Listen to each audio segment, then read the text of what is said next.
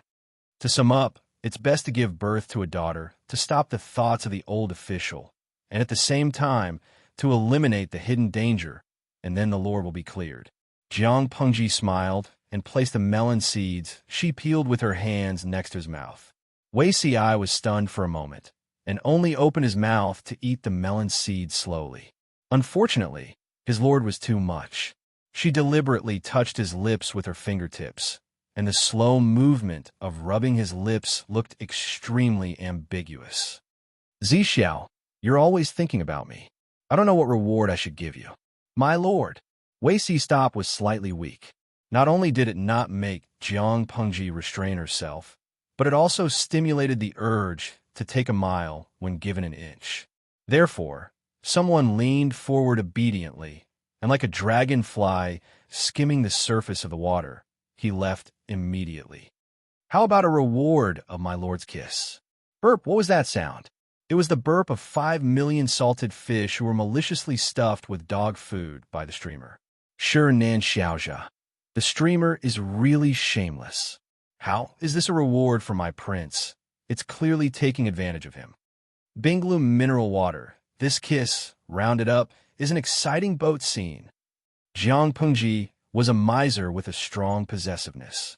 Although she often teased Wei Si in the live stream, most of the time she took advantage of him verbally. She rarely touched him with her hands and feet. It was rare to see such a scene. How could the salted fish not be excited? Gujiqi. I unilaterally announced that the Pengxi couple is completely locked. Tudu Feichio. The streamer is as bad as ever. She knows that the emperor is still suffering, but she still openly shows her love. It's simply a critical hit. I wonder how the emperor's son will react when he returns and sees the streamer's recording. Canteen, Daff, and Auntie. How else can he react? That was heart-wrenching. Previously, the 81st tier female celebrity had torn apart rich kids on Weibo, and the public's opinion of crusading against scumbags was overwhelming. Even so, the young masters still drove luxury cars, lived in mansions, and slept with female celebrities. They were very happy and were not affected by the outside world at all. In other words, in the eyes of people at his level, the movement of the netizens was nothing more than a splash of water. People waved their keyboards and filled with righteous indignation on the internet. Wasn't it ridiculous to stand up for a prostitute who couldn't even be considered as little six? Hee, what about now? A man who said that giving birth was like taking a dump was now wailing and giving birth under the watchful eyes of 5 million salted fish from 2 dimensions. The sarcastic salted fish even added that he looked like a white pig that was being slaughtered. Oh, he was probably worse than a white pig waiting to be slaughtered. When people butchered a pig, they would at least let the pig whine before it died. The European emperor's mouth was blocked by the midwife. No matter how painful it was, he could only whimper and swallow all the sounds back into his stomach. Many women who watched the live broadcast expressed that the content of today's live broadcast was extremely comfortable. Especially those women who had experience giving birth. They wished they could grab their husbands and press them in front of the screen for them to see. From pregnancy to childbirth and breastfeeding, the people around them had more or less said similar things, especially the people who were closest to them in bed. The words were unintentional, but the listeners were interested. Pregnant women's emotions were fragile to begin with. The impact of these idle gossip on them was incomprehensible to outsiders. Some women even suffered from postpartum depression because of this, but their closest husbands still made sarcastic remarks on the side. Isn't it just giving birth to a child? The whole family treats you like an ancestor. Why are you still so unreasonable? Postpartum depression? You get depressed so easily. So what if you're depressed? Isn't it just a bad mood? It can also cause death. My mother's living conditions were so bad in that era, but she wasn't depressed. You're eating well, wearing good clothes, and living well now. How are you being unreasonable and depressed just because you gave birth to a son for me? It turned out that postpartum depression could really kill people. If all the men in the world who said such sarcastic remarks could get a half-day tour of ancient childbirth like the European emperor, allowing them to personally experience what it felt like to have a pile of shit, they would probably all shut up. The pain wasn't on them. All of them were heartless. If the pain really hit them, they would naturally learn to respect women. To put it bluntly, since it was so easy for these men's mothers to give birth to them, let their mothers give birth to them. Why do they have to trample on other people's daughters?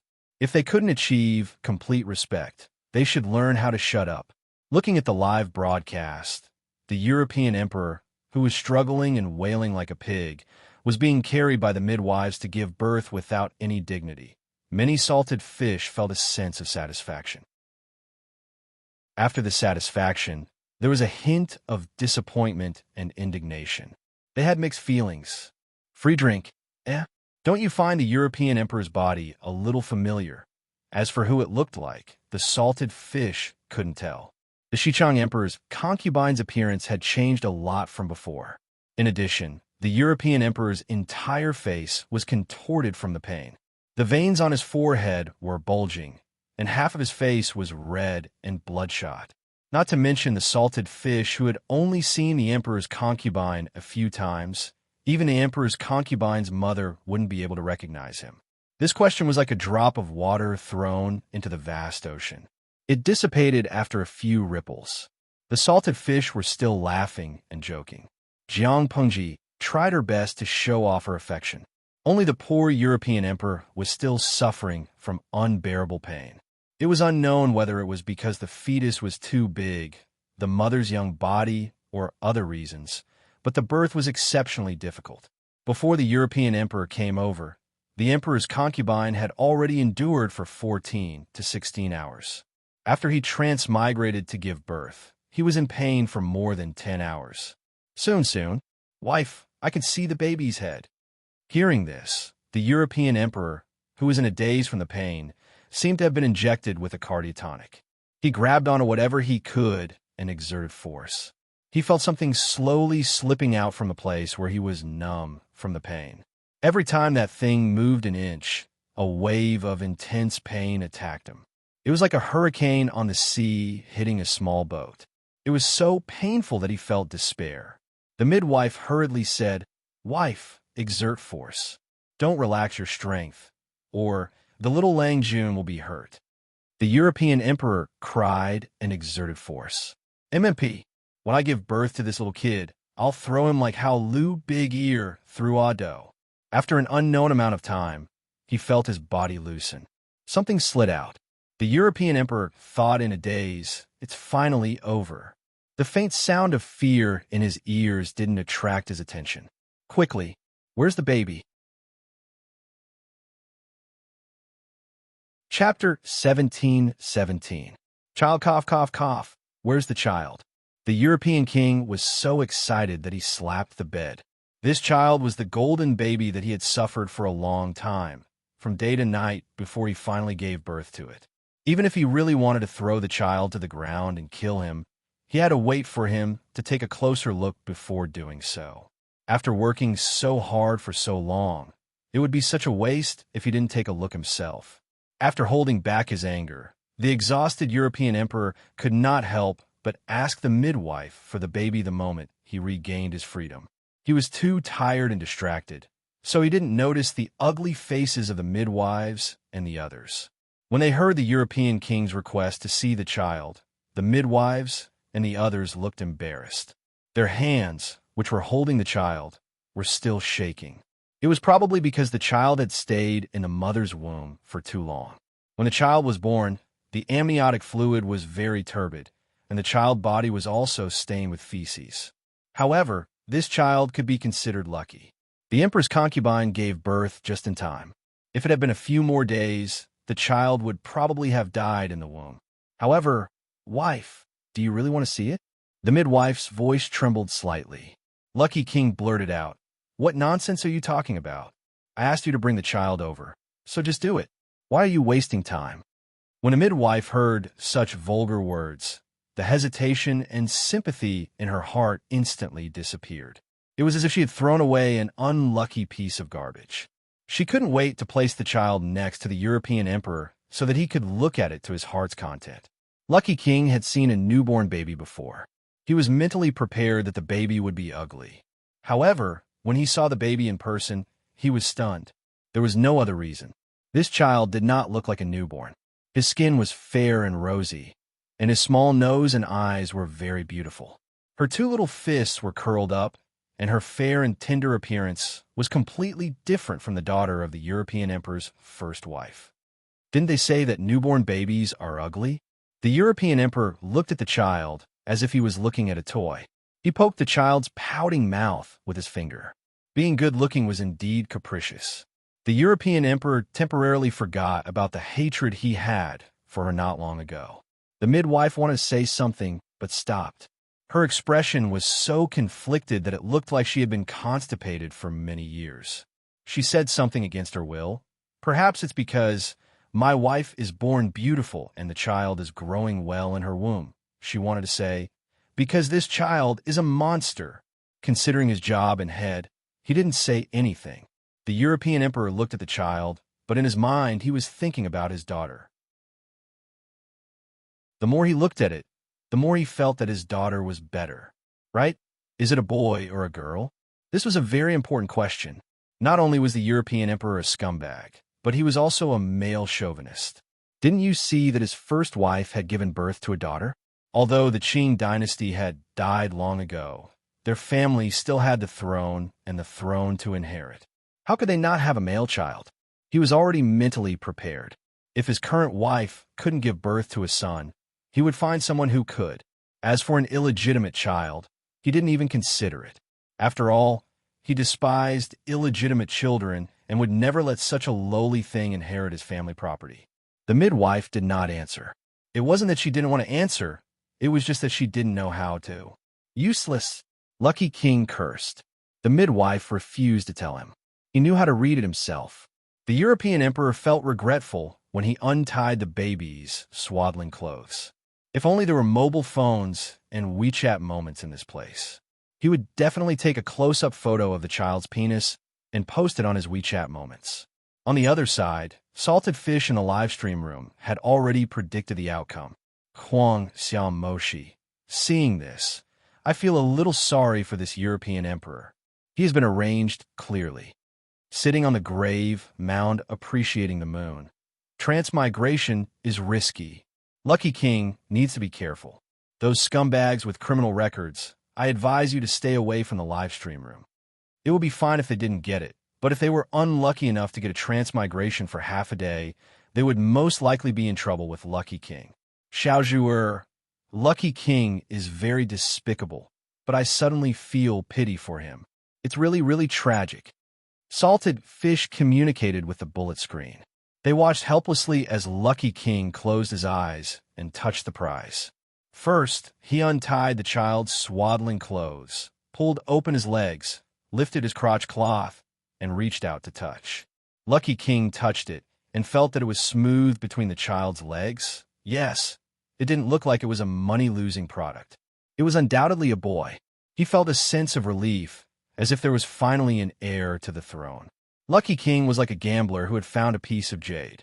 He felt a little excited, as if he was about to open a peerless piece of jade. He continued touching it.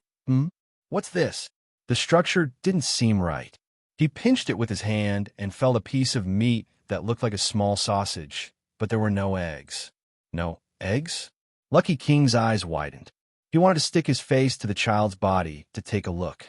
He turned the child to the left and right, but there were no eggs. Where are the eggs? Lucky King was shocked. He asked the midwife and the others, where are the eggs? Where are the most important eggs? Unconvinced, he touched the child's body all over, as if he was trying to find the missing pair of eggs. The midwife thought that he was crazy, so she quickly picked up the frightened and crying child. Her initial disgust for the child was replaced with some sympathy. What a sin. The child was born with a natural castration, and the mother was unreliable. What a poor child. Yes, this child was born with a deformity, and he was naturally castrated. Nowadays, the eunuchs only cut off the eggs, but the child was born without eggs. Wasn't that a natural castration? The midwife thought sympathetically. She hoped that the child would grow up to be a fool. If he was sane, how could he accept this crippled body that could not reproduce and could not have children? Even if he wasn't sick in the head, he would be sick from holding it in. What a sin! The midwife did not know that Lucky King had transmigrated back before he could go crazy. She only saw that the princess of Xichang had fainted from the huge blow. The child in her arms could only be temporarily taken care of by the wet nurse, who also disliked it. What sin? The midwife rolled her eyes at the wet nurse. No matter how bad this child is, he is still a posthumous child of a noble, the wet nurse sneered. What dogsh asterisk T noble? This is retribution. The midwife scolded her in a low voice. You've drunk too much. Is your brain muddled? You dare to say anything? The wet nurse mocked. Why not? How many innocent maidservants did that bastard in Shui order to kill? These maidservants were taking revenge on the ghost babies in their wombs. He wanted to end his line of descendants, and the posthumous child he gave birth to was also a natural castration. The Nanxing women who had been raped and impregnated by the Nanman captives were all victims. In the end, Shui listened to the advice of the sycophant and stubbornly sent men to beat the pregnant women with the Nanman blood out with sticks. That tragic scene was truly infuriating. The wet nurse believed that Shui's posthumous child had become like this because of the innocent souls who had died in vain. The midwife was silent for a long time when she heard this. She could only sigh. After all, this child is innocent. The wet nurse spun the child around in a circle and softly coaxed him, revealing a chilling smile. Of course he's innocent.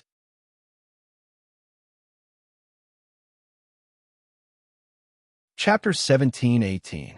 Xichang Emperor concubine did not remember how long she had slept. When she slowly opened her eyes, she only felt lazy and so sore that she did not want to move. Her cicada-like eyelashes trembled. Her watery eyes were filled with alienation and confusion. She did not know what year and month she was in. The setting sun outside scattered mottled golden shadows in the room. The shadows of the trees outside the window swayed left and right under the autumn wind. The Xichang Emperor concubine listened carefully and could faintly hear the rustling of the leaves and the sound of the wind. The world was silent, as if she was the only person left in the world. She had expended so much energy before falling asleep that the newly awakened Xichang Emperor concubine did not even realize why she was lying there. When she recalled her memories before she fell asleep, she remembered that she had been giving birth before she fainted, giving birth. Xichang Emperor concubine was stunned. Her hand under the blanket could not help but touch her much shriveled belly. It felt very soft to the touch. She could pinch a soft lump of flesh with just a slight pinch. Her belly still looked very big. It did not have the slender waist from before pregnancy. But she knew that the feeling of being connected by blood to the child for several months was gone. When the child was still here, her belly had been very tight and hard. Now it was soft to touch. This fact made Xichang Emperor concubine forget the ugly stretch marks on her belly. There was only one thought in her mind. Where's the child? Although this child was not what she had hoped for, it could not be denied that the child was the closest existence to her in the world. No matter how unbearable his existence was, he was still the child she had given birth to after being pregnant for a long time. Having such a child was better than having nothing at all. Come. Just as she was about to speak, Xichang Emperor concubine realized that her throat was so dry that it felt like it was on fire. Her desire to drink water was stronger than ever. She endured the discomfort in her throat and tried to use a hoarse voice to call for a servant girl to serve her. Xichang Emperor concubine had woken up at a very coincidental time. The servant girl had gone out to do something, and she had woken up right after. Thus, she had waited for a long time before someone came to her. When the servant girl saw that Xichang Emperor concubine had woken up, she was so shocked that she almost knocked over the water basin. She hurriedly brought her hot water and called for a doctor. This cup of water seemed to extinguish the fire in her throat. Emperor concubine could not help but let out a comfortable sigh. Where's the child? The Empress concubine asked a bit nervously. Thousands of thoughts tangled together, and it was a mess that couldn't be cut off. She hoped that the child would live well, but at the same time, she felt that there was little hope that the child would survive. Before Emperor Concubine fainted, she heard the midwife say that she had just opened 3 fingers and was far from the time to give birth. However, at that time, she was in so much pain that she didn't have any strength, so she couldn't give birth. When she woke up from her coma, her stomach was empty, and there was no child crying beside her. The Empress Concubine knew what this meant and felt a bit of despair. Humans were complex creatures. The Empress Concubine felt despair for her child's departure, but also faintly let out a sigh of relief. Outsiders all thought that the child was Shui's posthumous child. Only she and her brother knew that the child in her womb was the product of the 2 of them going against human relations. She and her brother were siblings born from the same mother. It was highly likely that the child she gave birth to would be a strange monster. Before Xichang was destroyed, when the royal family was still at its peak, there was news that an elder emperor concubine and her uncle had gotten pregnant. It was rumored that the child that Emperor Concubine gave birth to was a 3-legged, noseless monster. In the end, the child fell to his death and was hastily buried to cover up this scandal. There were many similar rumors about the royal family. The more Xichang Empress Concubine thought about it, the more terrified she became. If the child was a monster, as the woman who gave birth to the monster, would she be in danger? Would outsiders suspect that this child wasn't Shui's posthumous child, and then investigate that she and her brother had made Shui a cuckold? Even if this cuckold hadn't been intentional, and Hua Yuan had forced them to, but who would believe this if he said it out loud? Due to all sorts of considerations, Xichang Empress Concubine hoped that the child could live and be her companion. At the same time, she hoped that the child wouldn't be a burden to her. From a moment she asked to the servant girl's reply, it had only been a few breaths of time. Countless thoughts flashed through her mind. The Empress Concubine's hand under the blanket clenched, and she stared at the servant girl's mouth. The servant girl said, Little husband just drank milk at the wet nurse's place. When it came to how to address the child, the servant girl was a bit conflicted. He was born castrated. The midwife said that this kind of child could never be found in a lifetime. He wasn't male or female. Even the way to address him was a problem. The servant girl thought bitterly. He had such a crippled body, yet he was so beautiful. Who knew how much trouble and suffering he would cause in the future? In this world, beautiful women weren't the only ones who attracted competition. Beautiful men were also prey in the eyes of the strong. He was a cripple who was born castrated. He was neither a man nor a woman. To a certain extent, his existence was a kind of magic. He was good-looking, so he was bound to attract those perverts who liked to seek novelty. Sigh, if only the little husband was a girl through and through. With his status as Shui's posthumous child and his status as a non-threatening daughter, perhaps the Duke of Lanting would be willing to favor him. With the protection of a golden thigh, even if he was a beauty that could bring disaster to a country, the little husband would still be able to grow up in peace. It was a pity he was born castrated. The servant girl's answer was beyond the Empress Concubine's expectations. Because she was too shocked, she overlooked the flash of embarrassment on the servant girl's face. Quick, bring the child over. Let me see him. The good news temporarily covered the confusion in her heart. She clearly remembered that she fainted from the pain and couldn't continue giving birth. Then, how did this difficult birth of a child go smoothly? This question was temporarily suppressed. She waited so long for the child that her neck grew long. The servant girl's eyes revealed astonishment. She asked, Wife, you don't remember? The Empress Concubine asked, Remember what? The servant girl said, You gave birth and saw the little husband once, but you didn't like him very much. Not liking was a rather tactful explanation. When she heard the servant girl in the delivery room describe it, the Empress Concubine was scared silly by the child's disability. She kept touching the child's side, turning the child over and over to find him. She crazily muttered, Where do my son's eggs go? How could a newborn child endure this kind of torment? As a mother, she clearly wanted to kill her son. The Empress Concubine didn't have any impression of the servant girl's words. She didn't even have the memory of how she gave birth. That's my son. How could I not like him? Having a man in one fell swoop. The Empress concubine had someone to rely on for the rest of her life. From the looks of it, he had all 4 limbs, thank the heavens. And he indeed had all 4 limbs, but unfortunately there was something wrong with his 5th limb. The servant girl was suspicious, but still nervously carried the child over. Under the servant girl's despairing gaze, the Empress concubine still discovered the abnormality of this child. Looking at the child's abnormal body, her originally rosy face turned completely white. Chapter 1719. The scene the servant girl was worried about did not happen. Emperor Concubine's complexion was not good, but she was not crazy enough to do anything to the child. He was born like this. Emperor Concubine's expression was dispirited, and there was a hint of fear and unease. Unfortunately, the servant girl did not notice. The servant girl lowered her head in fear. Yes, the little husband was born like this. What are the rumors outside? Emperor Concubine smiled bitterly. I'm afraid they all think. She swallowed her words, not daring to continue. Outsiders were probably guessing that the child's father was Nan Chui. And Chui was dead, and so was Hua Yuan. If the former died, there would be no blood test. If the latter died, there would be one less person who knew. Now, the only person who knew was her royal brother. If her royal brother was gone, would she be able to keep this secret for the rest of her life?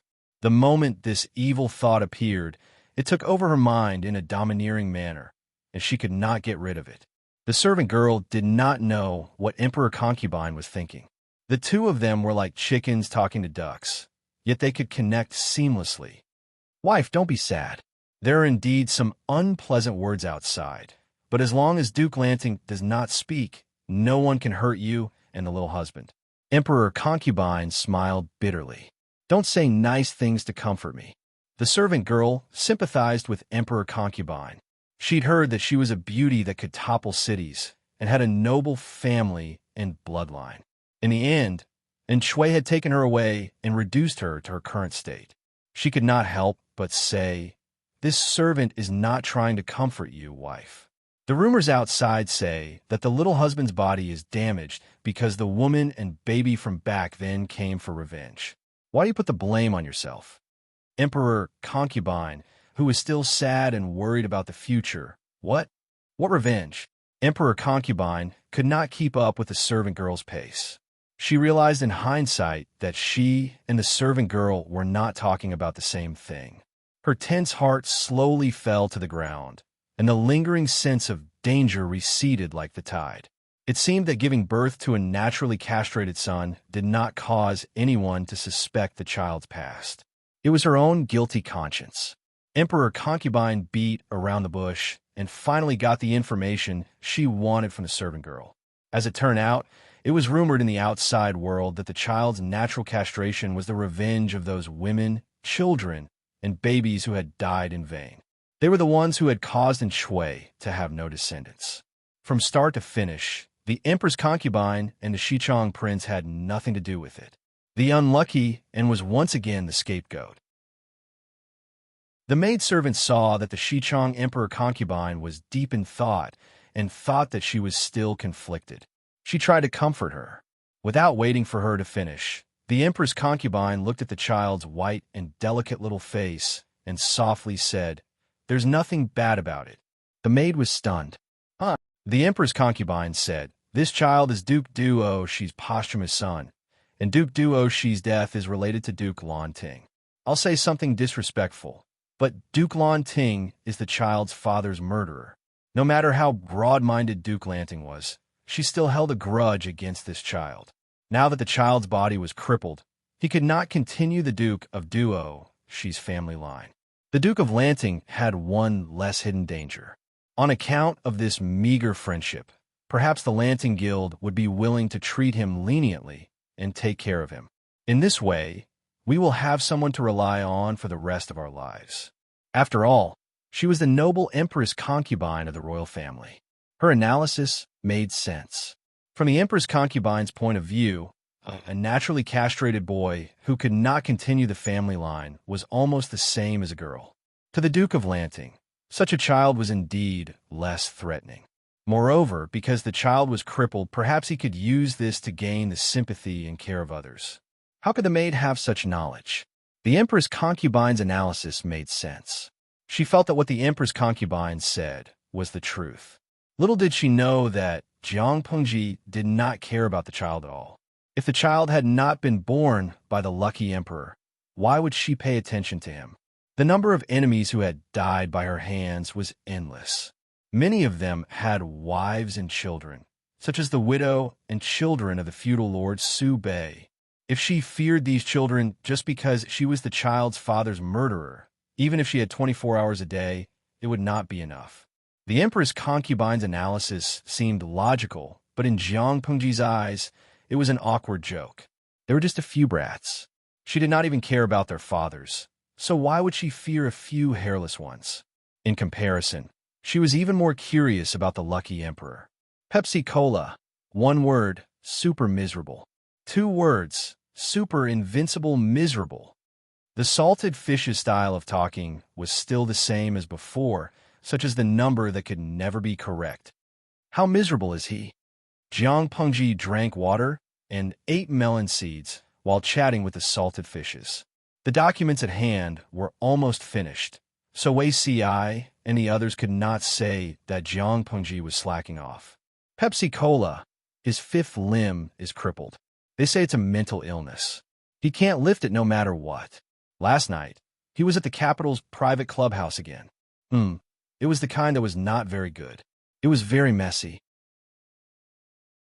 That guy used to be very coquettish, but yesterday, he couldn't lift it no matter what. Not only could he not lift it, but he also had a psychological trauma towards women. Once touched, he vomited as if he had taken laxatives. Coca-Cola. This news content. I did not expect you to be such a Pepsi Cola. The group of salted fishes who had moved their stools to listen to the gossips in their circle also exploded. The whole screen was filled with the phrase, I did not expect you to be such a Pepsi Cola. If he was not a kindred spirit, how could he know so clearly? Pepsi Cola panicked and hurriedly explained. Pepsi Cola. Everyone, don't make wild guesses. Can't you see that I have the ID, Fat Otaku Cola?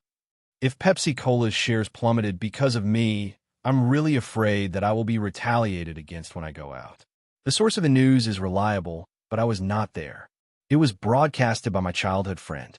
My childhood friend is also a little playful, but he has a sense of propriety. He has been inspired by the streamer for the past 2 years and has turned over a new leaf. It is true that he has turned over a new leaf, but he still retains his previous information channels. That is why he is so well informed. The salted fishes continued to munch on melon seeds and listen to the big shots in the circle deliver fresh gossip to them. Tudu Faccio, he can't lift it, and he has a psychological trauma towards women. This is a sign of a strong man chastising. Xiaobai Hotel. How is this considered miserable? He can't harmonize his yin and yang, but he can develop a new position to bathe in blood and feces with others. Maybe he will be infatuated and open the door to a new world. From then on, he will be out of control and will no longer rape innocent women. Oh, Shishu. But if that is the case, the innocent man will be in danger. The 5 million salted fishes looked at the bullet screen in silence for a long time. Blind student, you have discovered a point. The angle of this question was indeed too tricky. Jiang Pengji silently munched on melon seeds. The system's operation. Chapter 1720. Was it a coincidence that these lucky emperors were selected? Not necessarily. Based on her previous analysis, Jiang Pengji was sure that there must be a shady plot that no one knew about. The identity of each lucky emperor and the timing of their transmigration were full of calculations, as if they were playing a big game of chess. If the old chief had not personally verified that the new system in the god-slaying saber was harmless to her, Jiang Pengji would have killed it long ago. Whether it was the main system that was wandering outside or the new system that had no sense of existence, Jiang Pengji did not let down her guard. Needless to say, It had not caused trouble all these years, not because it had turned over a new leaf, but because it was waiting for a chance to overthrow Jiang Pengji and make her die a tragic death. As long as Jiang Pengji let down her guard, she would be greeted with a thunderous attack. The latter's new system was a little more confusing. She could tell from the number of lucky streamers the system had chosen that the system's stance and attitude did not conflict with hers. The system's actions also followed some unknown principles, so the two of them got along quite well. The comfortable life did not make Jiang Pengji let down her guard. She was always on guard. Regardless of whether it was the new system or the slice system, they both had powers beyond common sense. They were uncontrollable anomalies. Who knew if it would suddenly dig a big hole for her one day? She still had to be on guard, but did not stop Jiang Pengji from being curious about the new system. Which system would be so bored as to teach a scumbag a lesson and specially let him transmigrate to experience the joy of having a child, leaving a psychological scar that he could not lift the saber? Jiang Pengji believed that the system would not do meaningless things, but no matter how she thought about it, she did not know what benefits it would bring. Was it just because the new system could not stand the sight of scumbags? Or perhaps the scumbag had a grudge with the system in his previous life? Jiang Pengji's thoughts wandered, but she did not know where they went. The old chief happened to be playing games in the streaming room. He heard Jiang Pengji's mutterings. He fought one against 3 opponents who were so weak that they were scratching their feet, while he expressionlessly ignored his teammates who were lying on the ground and cheered for her. He freed one hand to send a message to Jiang Pengji, "You Abba, if you dare to touch that knife, I will dare to touch you." Jiang Xiaojiu, are you touched? Even though the old chief was often online and often watched the streaming room, Jiang Pengji hardly spoke to him. They each did their own things. Even though they were acquaintances, the relationship between them was limited to being a superior and a subordinate. Jiang Pengji respected and trusted her, but she did not want a child who had not been weaned to stick to her all day long. Unless there was something she couldn't figure out, she would only take the initiative to look for the old general. The number of times that the old general would take the initiative to talk to her could be counted on one hand. What's that? Jiang Pengji looked at the god-slaying sword on her waist and was suddenly stunned. According to the information leaked by a certain part of the system, this god-slaying saber should be the key to defeating the system itself. It was extremely lethal to the system. The mysterious person who had delivered the god-slaying sword to Jiang Pengji, the dimensional patrol merchant mentioned by the system, had left a note saying that the sword had been forged for Jiang Pengji by her so-called father, even though Jiang Pengji still did not know who this father was. The news was already messy enough, and now the old chief had jumped in to interfere. No matter how good Jiang Pengji's analytical skills were, she was still confused.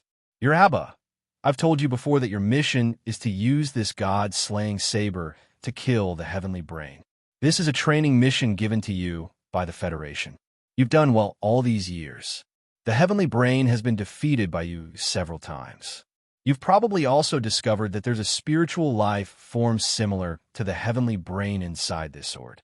Or rather, it's a seed that relies on plundering the heavenly brain's energy to develop and grow. Jiang Pengji asked the old general, a spiritual life form similar to the heavenly brain? Do you know it? If it were in the past, the old general would have answered vaguely, and Jiang Pengji would have tactfully stopped asking questions. But today was different. The old general knew Jiang Pengji's temperament very well. If he did not dispel her suspicions, Jiang Pengji might really kill the little fellow inside the god-slaying sword when she was not paying attention. Jiang Pengji was never a person who would rear a tiger to invite calamity. Once she confirmed that someone was harmful to her, she would take action without warning. She would not give the person a chance to turn the tables. Taking advantage of a person's illness, she had no qualms about using underhanded tactics. You Abba, the company will give me a rather difficult task in 2 days. I probably won't be able to contact you for some time. To prevent you from attacking the little fellow inside the god-slaying sword when I'm not around, I'm informing you first. This is not only my personal request, but also the Federation's attitude. The little fellow inside the sword is of great importance to the Federation. Jiang Pengji furrowed her brows. She did not expect things to become so complicated. A spiritual life forms similar to the heavenly brain, I understand. Jiang Pengji stopped thinking about studying the god-slaying sword and asked, I'll wait for you to come back before dealing with the god-slaying sword. How long will you be gone for? I'm sure that as the process of conquering the world accelerates, the main system will become more and more impatient. I don't know when it will attack me, but I have a feeling that that day is not far away. After all, the main system is the culprit behind the heavenly brain disaster. I can't guarantee that I can arrest it and bring it to justice by myself. It was true that Jiang Pengji had the god-slaying sword, but her body was not original. She could not guarantee that she would be able to deal with a supernatural spiritual life form like the main system. Moreover, the people around her were all ordinary people who did not have the ability to protect themselves. She was not afraid of the main system schemes, but she could not guarantee that others would not be targeted. Regarding this concern, the old commander was able to reassure her. You Abba, most of the confidants around you are related to the direction of the history of this plane world. If any one of them is targeted by the main system, the plane's consciousness will immediately discover its exact whereabouts. When that time comes, will you still need to do anything? You're not the only one who has their eyes on the main system. As far as I know, the merchant patrolling the plane that you mentioned before is also one of them. He has the responsibility of maintaining the normal operation of the plane. The existence of the main system is like a parasite attached to the plane. It is impossible not to get rid of it. If the main system's true identity is exposed, it will not have to face Jiang Pengji with the god-slaying sword, but the merchant patrolling the plane. The former can still plot a few rounds and struggle a little, but the latter can only lie flat and wait to be trampled on. No matter how stupid the main system is, it will not make such a move. It is seeking its own death. Hearing the old chief say this, Jiang Pengji was relieved. Most of them? Jiang Pengji frowned. Old chief, do you mean that there is still a possibility of the remaining few being exploited? According to the original historical analysis, those who should have died in Jiang Pengji's hands should not have this kind of luck.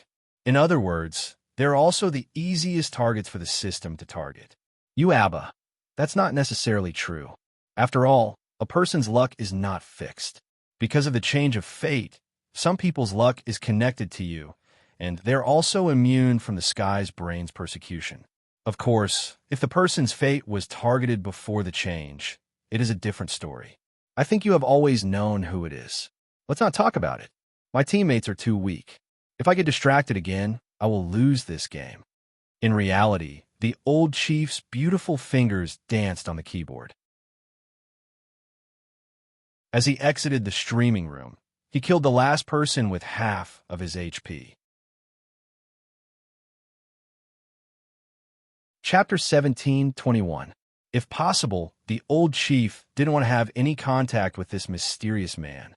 According to the old chief's investigation, this man was directly related to the catastrophe of Tianbao 2,000 years ago, and he was a direct participant in that incident.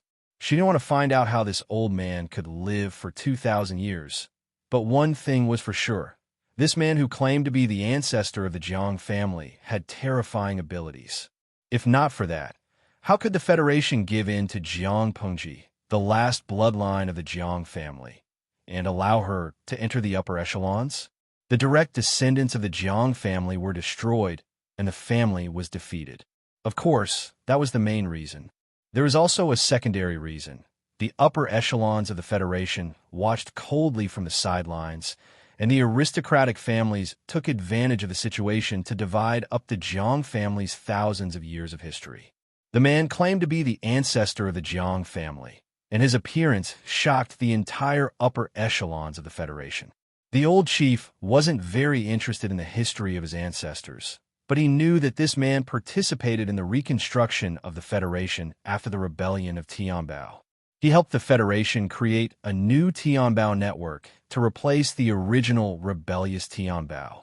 If not for that, human civilization, which relied heavily on Tianbao in all aspects of life and work, would have regressed many years due to Tianbao's betrayal and would have been annexed by the surrounding alien alliances.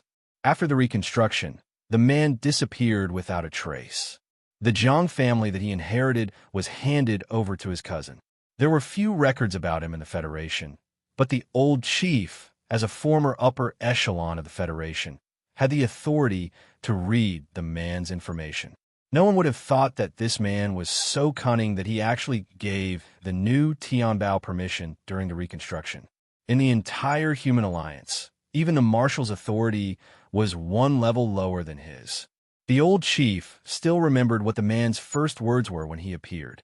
"I won't care about your actions against the Jiang family in the past, but if anyone dares to do anything in the future, don't blame me for being rude." The old chief was still the head of the army back then, and as the leader of the frontline combat army, her words had quite a lot of weight. Therefore, when she heard such an arrogant warning, she sneered and asked, "Why?" The man didn't speak, but the scene was dead silent. That was because a virtual projection appeared next to the man, and the upper echelons present were no strangers to this person. When the Tianbao disaster broke out, this person replaced the original Tianbao and supported the entire Tianbao network. He was the hero who ensured the normal economic and social operation of the human alliance. The Tianyu network had been operating normally for the past 2,000 years. However, with the precedent of the previous Sky Brain, the upper echelons of the Federation still did not trust this new Sky Brain. This was because this Sky Brain had its own consciousness. As an existence that spanned across the entire Federation, its authority, from a certain perspective, was above the entire Federation. Once the human alliance became arrogant and wanted to do things like its predecessor, the human alliance would be in a very passive position. The best outcome would be a repeat of the brain disaster of the past. That was a catastrophe that caused the entire human civilization to stagnate. In order to get rid of this awkward situation, the Federation had never stopped researching and developing the new heavenly brain. Unfortunately, there seemed to be a huge gap between the artificial intelligence and the two heavenly brains. They cannot be replaced. This was awkward.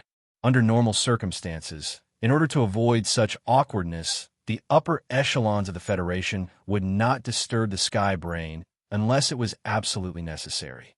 The heavenly brain, codenamed King, didn't seem to like humans too much either.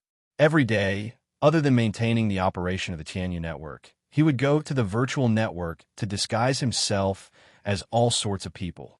He was a shut-in who would not appear unless there was something important. The old commander had been the commander of the army for many years. The number of times he had seen the heavenly brain take on a human form could be counted on one hand. Now, the shut-in heavenly brain had actually appeared beside the ancestor of the Jiang clan. It was obvious that he was protecting the other party, which made the faces of all the upper echelons darken. "Are you trying to threaten us with the entire Federation?" The man's eyes were indifferent. The Jiang clan has fallen to this state because they brought it upon themselves. You're just adding insult to injury. You're not the main culprit. I'm not an unreasonable person.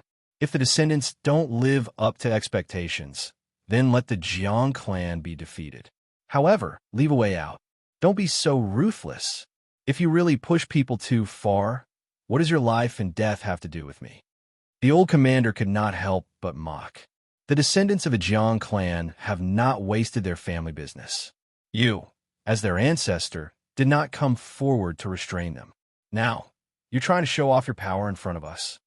The Jiang clan had long focused on business. After the power of the direct descendants fell into the hands of the side branches, the entire family's business continued to decline. It was not that the Federation did not want to help. If the Jiang clan were to be finished, it was unknown how many people's jobs would be affected. The economic losses to the entire Federation would be immeasurable. However, although the Federation wanted to help, the Jiang clan still could not withstand the attacks of their opponents. If the ancestors of the Jiang clan were so awe-inspiring, they would have appeared a few hundred years ago when the Jiang clan's power was still at its peak. At the very least, they could save the unfortunate direct descendants of the Jiang clan. Now, they jumped out to protect the descendants. This belated shot was really too far off. The man was rebuked, but he was not angry. He only said indifferently, "The direct descendants of the Jiang clan are the only ones who can kill the former Skybrain." The senior officials, they all knew that the Jiang clan's defeat was related to the former Skybrain's comeback. They were having a headache because of this matter. However, the former Skybrain's identity was special. They could not even find a trace of it, let alone destroy it. The Jiang clan's defeat was only a warning to the senior officials of the Federation. It was back. Just as everyone was at their wits' end, the ancestors of the Jiang clan told them that the direct descendants of the Jiang clan were the only ones who could kill the Skybrain. Why? The man said, because it's an ancestral ability that the direct descendants of the Jiang clan can only control after their genes have been awakened. The current power system of the Federation was based on developing the limits of the human body. The key lay in the genes. Under normal circumstances, the genes of ordinary people would evolve with the development of inheritance from generation to generation. However, some geniuses could condense hundreds or even thousands of years of evolution into a few short years. This was genetic unlocking, completely unlocking the shackles and exploding the limits of the human body. However, to this day, no one could answer how many genetic locks there were. Perhaps the end was the dream of eternal life. The man in front of them had indeed existed for more than 2,000 years. Perhaps he had already grasped the secret of eternal life here. The awakening the man mentioned was similar to genetic unlocking to a certain extent, but also different. In essence, the latter was to develop the potential of the body's existence, while the former was to trace the source and return to ancestral inheritance. The old chief had indeed heard that the Jiang clan had existed since ancient times.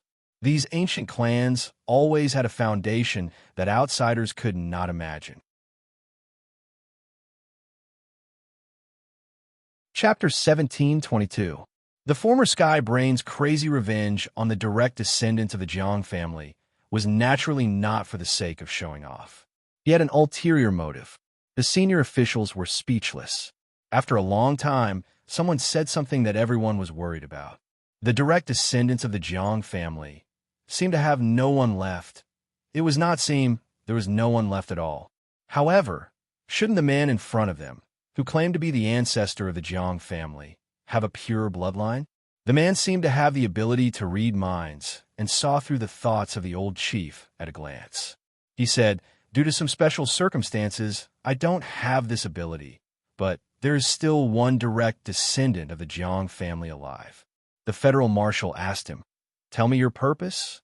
The man said, "She will come back to reorganize the Jiang family. I'm here to warn you not to do anything stupid." Apart from a few who had no foundation and climbed up purely through meritorious deeds, the rest of the military and political higher-ups present were inseparable from the major forces of the Federation. The Jiang family was too big a cake. How could those forces not be jealous and take the opportunity to get a share? From this point of view, they were opposing the only remaining direct descendants of the Jiang family. In order to prevent the other party from taking revenge after she grew up, it was normal to kill her in the cradle while she was still weak. "Who is this person?" The man said bluntly, "I don't feel at ease leaving her to you." The marshal said, "She is so important that the Federation will devote all its resources to nurture her. Sir, don't doubt our intentions." The man said, "A flower growing in a greenhouse is destined to be unable to withstand the wind and rain. The Jiang family will not usher in a new life in her hands."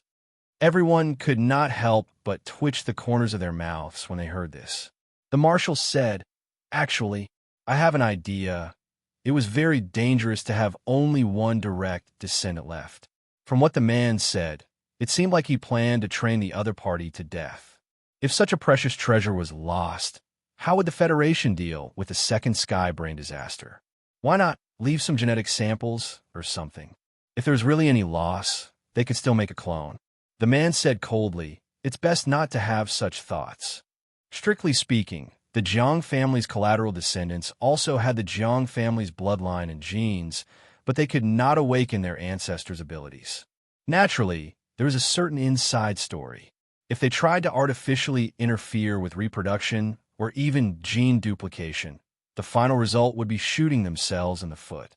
In short, the Jiang clan's direct descendant only had this one precious egg left.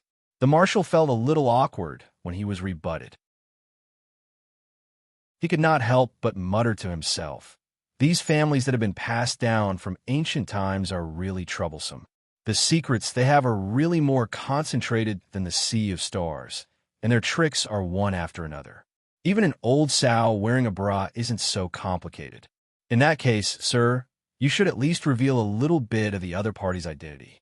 We won't disturb you, but we must protect you secretly."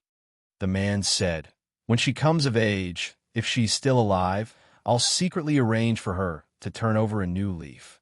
The marshal's heart trembled. "If you can't," the man said, "the weak don't deserve to live. If you can't even survive a trial of this level, you'll die at the hands of the Sky Brain sooner or later." The higher-ups, they roughly understood why the man did not pursue the matter of Jiang Shi's previous oppression. His heart was indeed hard. However, the old chief felt that this man was very suspicious. He refused to hand over the whereabouts of the Jiang family's lineal descendants mostly because he didn't trust him, not because of the ridiculous "the weak don't deserve to live." Naturally, there were also people who did not believe it and secretly investigated. However, the highest authority of the Sky Brain was in the hands of the man.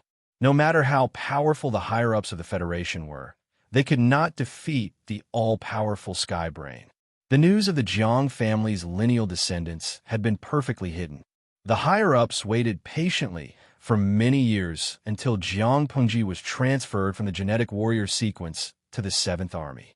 Only then did the man announce Jiang Pengji's identity. Knowing this result, the higher-ups were stunned. No one would have thought that the real Jiang family's lineal descendants would be in the genetic warrior training camp, where the survival rate was the lowest. Looking at her resume again, the records of dozens of extremely difficult missions made people break out in a cold sweat. Even through words, they could imagine what she had experienced all these years. If her luck had been a little worse, it would have been game over. The man was really her ancestor. Isn't it not too good to go to the 7th Army? The marshal did not agree very much. After all, the 7th Army was a frontline combat army. Its mortality rate was no lower than that of the genetic warrior training camp. The man asked in return, "Then let her go to the logistics unit?" The marshal was silent. Since the plan was to let the Jiang family's lineal descendants reorganize the Jiang family, it meant that the power of the Jiang family would eventually fall into the hands of this lineal descendant. How could an outstanding family head suppress demons, ghosts, demons, and monsters if he didn't have the ability? If she really went to the logistics unit, her future would not be very good. Except for the 7th Army, the other corps are not suitable. The marshal was speechless. He felt that the 7th Army was not good either. The 7th Army was a frontline combat army. The man did not intend to be Jiang Pengji's backer. This meant that Jiang Pengji could only enter the 7th Army from the bottom of the fierce competition. Jiang Pengji could only rely on her experience as a genetic warrior.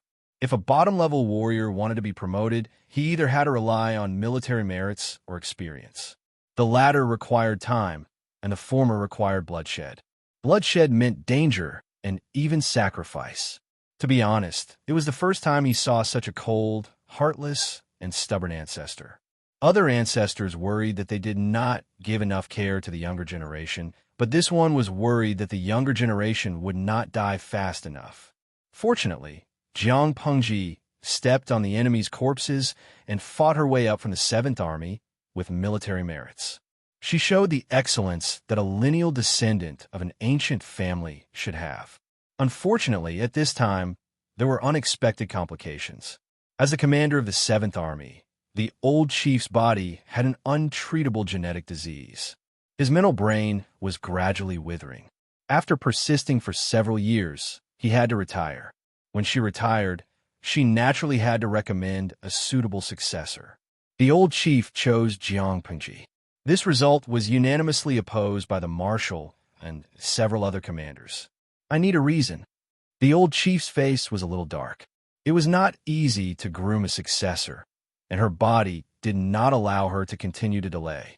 If Jiang Pengji was rejected, the marshal and the other commanders could only recommend a suitable candidate. The person who was reselected might not be more suitable than Jiang Pengji. You rejected her because of her identity? Everyone remained silent, which was equivalent to a tacit agreement. They indeed needed Jiang Pengji, but they could not let her enter the real top ranks. The man held the highest authority in the heavenly brain, and Jiang Pengji might inherit this authority from the man in the future. She was already in danger, and if she was allowed to come into contact with the core military authority, once she took over the position of the commander of the army, the potential risks were too great. No one could afford to take this risk. The timing of that man's appearance is too sensitive. Jiang Pengji has been in the 7th Army for so many years, and her wings are gradually growing. Coincidentally, you fell sick at this time and had to retire, and the person you recommended is Jiang Pengji. Don't you think it's too much of a coincidence? The atmosphere was filled with the smell of conspiracy. Under the old chief's unyielding insistence, everyone took a step back and gave Jiang Pengji a chance, but she had to pass a lot of tests. It was during this period that Jiang Pengji's mission inexplicably became heavier and the danger level soared. Chapter 17:23. After all, she was the successor personally chosen by the old chief. Jiang Pengji had gone through many trials and tribulations. However, to avoid alienating Jiang Pengji from the Federation, these things were not made clear to her. The old chief did not like the utilitarian practices of the Federation, but he could understand those old fellows who were so worried about the Federation that even hair tonic could not save them. If there was anything to blame, it could only be blamed for the trauma left by the encephalopathy disaster 2,000 years ago. It caused the human Federation, which was originally at the pinnacle of interstellar civilization, to fall apart and almost fall into a state of eternal damnation. Because of this, it suffered 2,000 years of war, more than 2,000 years, during which there was less than 100 years of true peace. Because of the encephalopathy disaster, the development of the human Federation in all aspects had regressed by nearly 1,000 years. Countless secrets had been leaked to the alien races who had become enemies with the Federation. The war had been going on since that year, and it had also gone through hundreds of years of darkness. A few galaxies had even been ruled by the alien races several times, and in the end, it was through countless sacrifices that they had taken back. It was impossible to estimate how many people had been sacrificed for the human Federation to be able to stand up again from the ruins. Not to mention the old chief. Even Jiang Pengji herself would most likely choose to understand. The soldiers trained by the Federation had the consciousness of sacrificing everything for the Federation, not to mention that Jiang Pengji was a genetic warrior. As long as it was an order from the Federation, as long as it was for peace, any sacrifice would be worth it. Jiang Pengji usually looked cold, but in fact her loyalty to the Federation was incomparable to that of many soldiers born in the Federation. For a time, the old chief did not understand why that man would send the only direct bloodline of the Jiang family to be a genetic warrior. One had to know that if the Federation really fell out with men, Jiang Pengji's position would always be with the Federation. She would even be the Federation's weapon against men. Who cared if he was an ancestor of the Jiang family? Jiang Pengji would only believe that she was an orphan raised by the Federation. Anyone who did the slightest harm to the Federation, regardless of whether they were close or distant, would be her enemy. The old chief deeply suspected that either the ancestor of the Jiang family had a deep hatred for the Jiang family, which was why he was tormenting the only direct bloodline of the Jiang family, or he was his own ancestor, dedicated to playing with his own descendants. Wasn't Jiang Pengji a typical example? The Genetic Warrior Project sounded quite reliable, but in reality, it was a forbidden experiment prohibited by the laws of the Interstellar Alliance. To put it bluntly, this was an experiment that used technology to forcefully stimulate the human body's potential. In a short period of time, a batch of powerful combat power could be produced. They could perfectly carry out those shady missions, assassinations, undercover spies, stealing secrets. Since it was called a taboo, the meaning behind it was naturally not that simple. According to the secret statistics of the Federation military, 90% of those who successfully graduated from the genetic warrior training camp died during their missions, and the remaining 10% died on their sickbeds at a young age. As far as the old chief knew, the average lifespan of a genetic warrior was around 40. One had to know that the average lifespan of an ordinary person in the Federation was around 250 years, with a small number of experts able to live up to 500 years. It was not without reason that the Genetic Warrior Project was listed as a taboo. This matter was exposed by the talkative media, and the federal military was forced to stop the plan. In fact, even without the interference of public opinion, this plan would have been stopped in the short term. Why? It wasn't that the higher-ups of the Federation found their conscience. Those old men, including the old chief himself, had no conscience at all. The reason they decided to stop this accelerated plan was because the Federation had been at war for 2,000 years and had fought against almost every alien race that could be named. Their position in the galaxy was gradually stabilized, and there were fewer wars. Naturally, the genetic warriors did not need to continue sacrificing themselves. At this time, it was revealed that the former Sky Brain was making a comeback. The fact that the direct descendants of the Jiang family were almost completely annihilated set off alarm bells for the higher-ups. Their first reaction was that the Sky Brain was provoking and threatening them, reminding them of the pain of the past 2,000 years. As long as the Sky Brain did not die, the Federation would not be able to welcome peace, and the unavoidable sacrifices would continue to increase. Jiang Pengji and the old chief had the same thoughts. Those who cause chaos in our clan will be punished. Regardless of the alien races, the Sky Brain were the ancestors of the Jiang family. If they came, they would kill them. The higher-ups of the Federation opposed Jiang Pengji as the leader of the 7th Corps. Apart from the Jiang family's ancestors and the Sky Brain's authority, another key factor was that Jiang Pengji was a genetic warrior. Even if she was always alive and kicking, and all her genetic values were in a strong state, no one knew if the hidden dangers of forcefully unlocking the gene lock would erupt.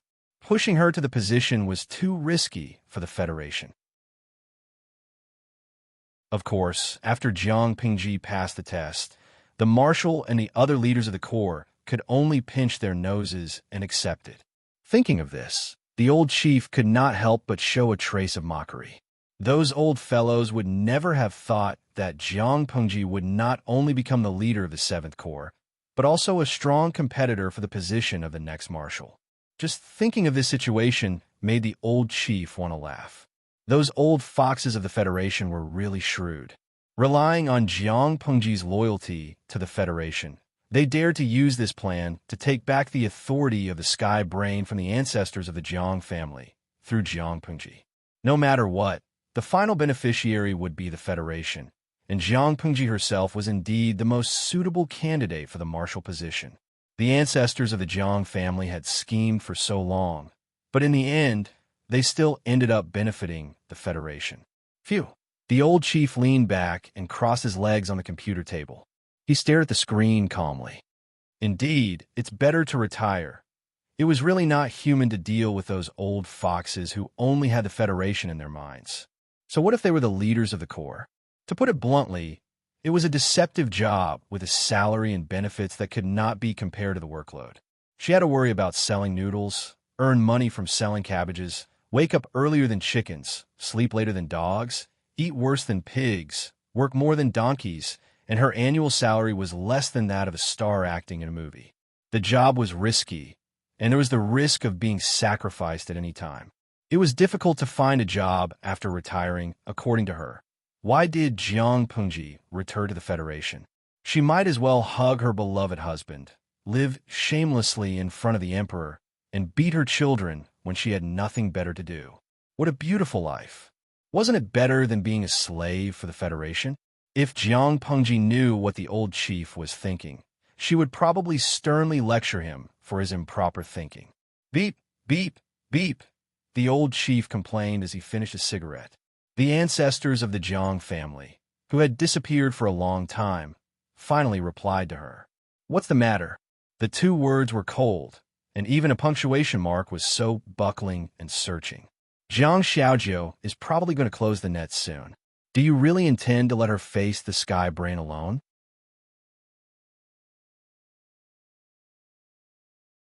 Chapter 1724.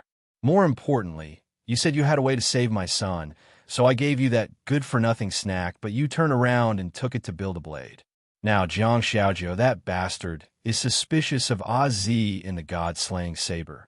Did I really owe the two of you in my previous life? The other party said, she knows her limits. Heh, treasuring words like gold. Of course I know she knows what she's doing. After all, she's my half-disciple. She was still better than you, the so-called ancestor and adoptive father, who had been tricking her the most these years. I suspect that Jiang Xiaojiu already knows where the heavenly brain's main body is residing. Why don't you personally make a trip to collect it so that Jiang Xiaojiu doesn't have to take risks? No matter what, she's the only remaining treasure of your Jiang clan. It's a pity that she's dead. She can. Subtext. If she couldn't even handle this, how could she ascend to the position of marshal? It's better to wash up and sleep early. Stop daydreaming. The old chief sighed. Once again, he pitted Jiang Pengji for meeting such an unreliable and cold person. I have another question. Ask. The old general threw away the cigarette, and took out another one. She did not really like the smell of tobacco, but she would occasionally smoke a couple of cigarettes when she was upset. When she was still the commander of the army, she would smoke a few packs of cigarettes a day whenever the pressure of war was high. After retiring from the army, she slowly quit and could be considered an old smoker. Is there anything special about that plane? Although they hadn't had much contact, the old commander knew that this ancestor of the Jiang clan had a profound background and superb strength. If he were to get serious, he would definitely be able to challenge the escaping heavenly brain alone. But he had handed this heavy responsibility to Jiang Pengji. Wasn't this giving up what was close at hand for what was far away? After much thought, the only conjecture he had was that the dimension Jiang Pengji was currently in had a special significance. That was why Jiang Pengji had to transmigrate twice to fight for the throne. Luck. The other party spoke bluntly, with no intention of hiding anything. Luck? What do you mean? After a while, the other party sent a message. The Federation's luck has run out. Looking at these words, the old general's fingers that were holding the cigarette trembled, and the ashes fell onto the table without him noticing. Impossible. How could his luck have run out? In the past 100 years, the Federation had won at least 90% of the external defense wars, forcibly raising its position in the interstellar alliance through the war. Today's prosperity is just the final radiance of a setting sun. In a few years, the Providence would be completely exhausted, and the Federation would quickly collapse and split for one reason or another. For example, the second heavenly brain disaster. The old general's hand was shaking. She took a deep puff and crushed the remaining cigarette in the ashtray. The other party sent another message. Agio is going to that plane not only to deal with the heavenly brain, but also to gather luck. The emperor of the secular world didn't seem like much now, but he was someone the heavenly doubt doted on. If she succeeded, the imperial providence that the plane had bestowed upon her would be enough for the Federation to tide over this crisis. Do you understand? Under the eyes and ears of the heavenly axiom, we can't intervene and help her too much, let alone help her personally. The children of the Jiang family are born with the responsibility of shouldering the heavy responsibility of the common people. When I adopted her back then, I saw change and vitality in her. Originally, she was a man of few words, but now she was nagging and nagging. Even her cold and aloof tone had become friendly. The old chief felt that the person typing behind the screen had probably changed. You guys sure have a lot of tricks up your sleeves. The people of society can't afford to offend you. The old chief cursed in her heart. Every time she lamented that the old foxes of the Federation were cunning and treacherous, the group of bald old men would refresh her limits. They were willing to give Jiang Pengji a chance to be the marshal, not only because she had the qualifications and was the most suitable candidate, but also because they wanted to take away the supreme authority of the heavenly brain from the ancestors of the Jiang family. They also had their eyes on the emperor's aura that Jiang Pengji had gathered. After the old chief retired, she mingled around for many years. After more contact and understanding, she gradually turned from a firm scientist into a half-religious swindler. She naturally understood how important the emperor's purple aura was. The Federation's move to gain something without risking anything was a sure win. The old chief expressed that she still had a long way to go before she could reach that level. The person talking to the old chief was really someone else. Faced with the old chief's ridicule, the other party didn't go offline or get angry. Instead, she sent a cute smiley face. Since the establishment of the Federation, no one in the world has the Emperor's aura. Xiao Jio was an accident, but it was also a glimmer of hope that the heavens left for the Federation.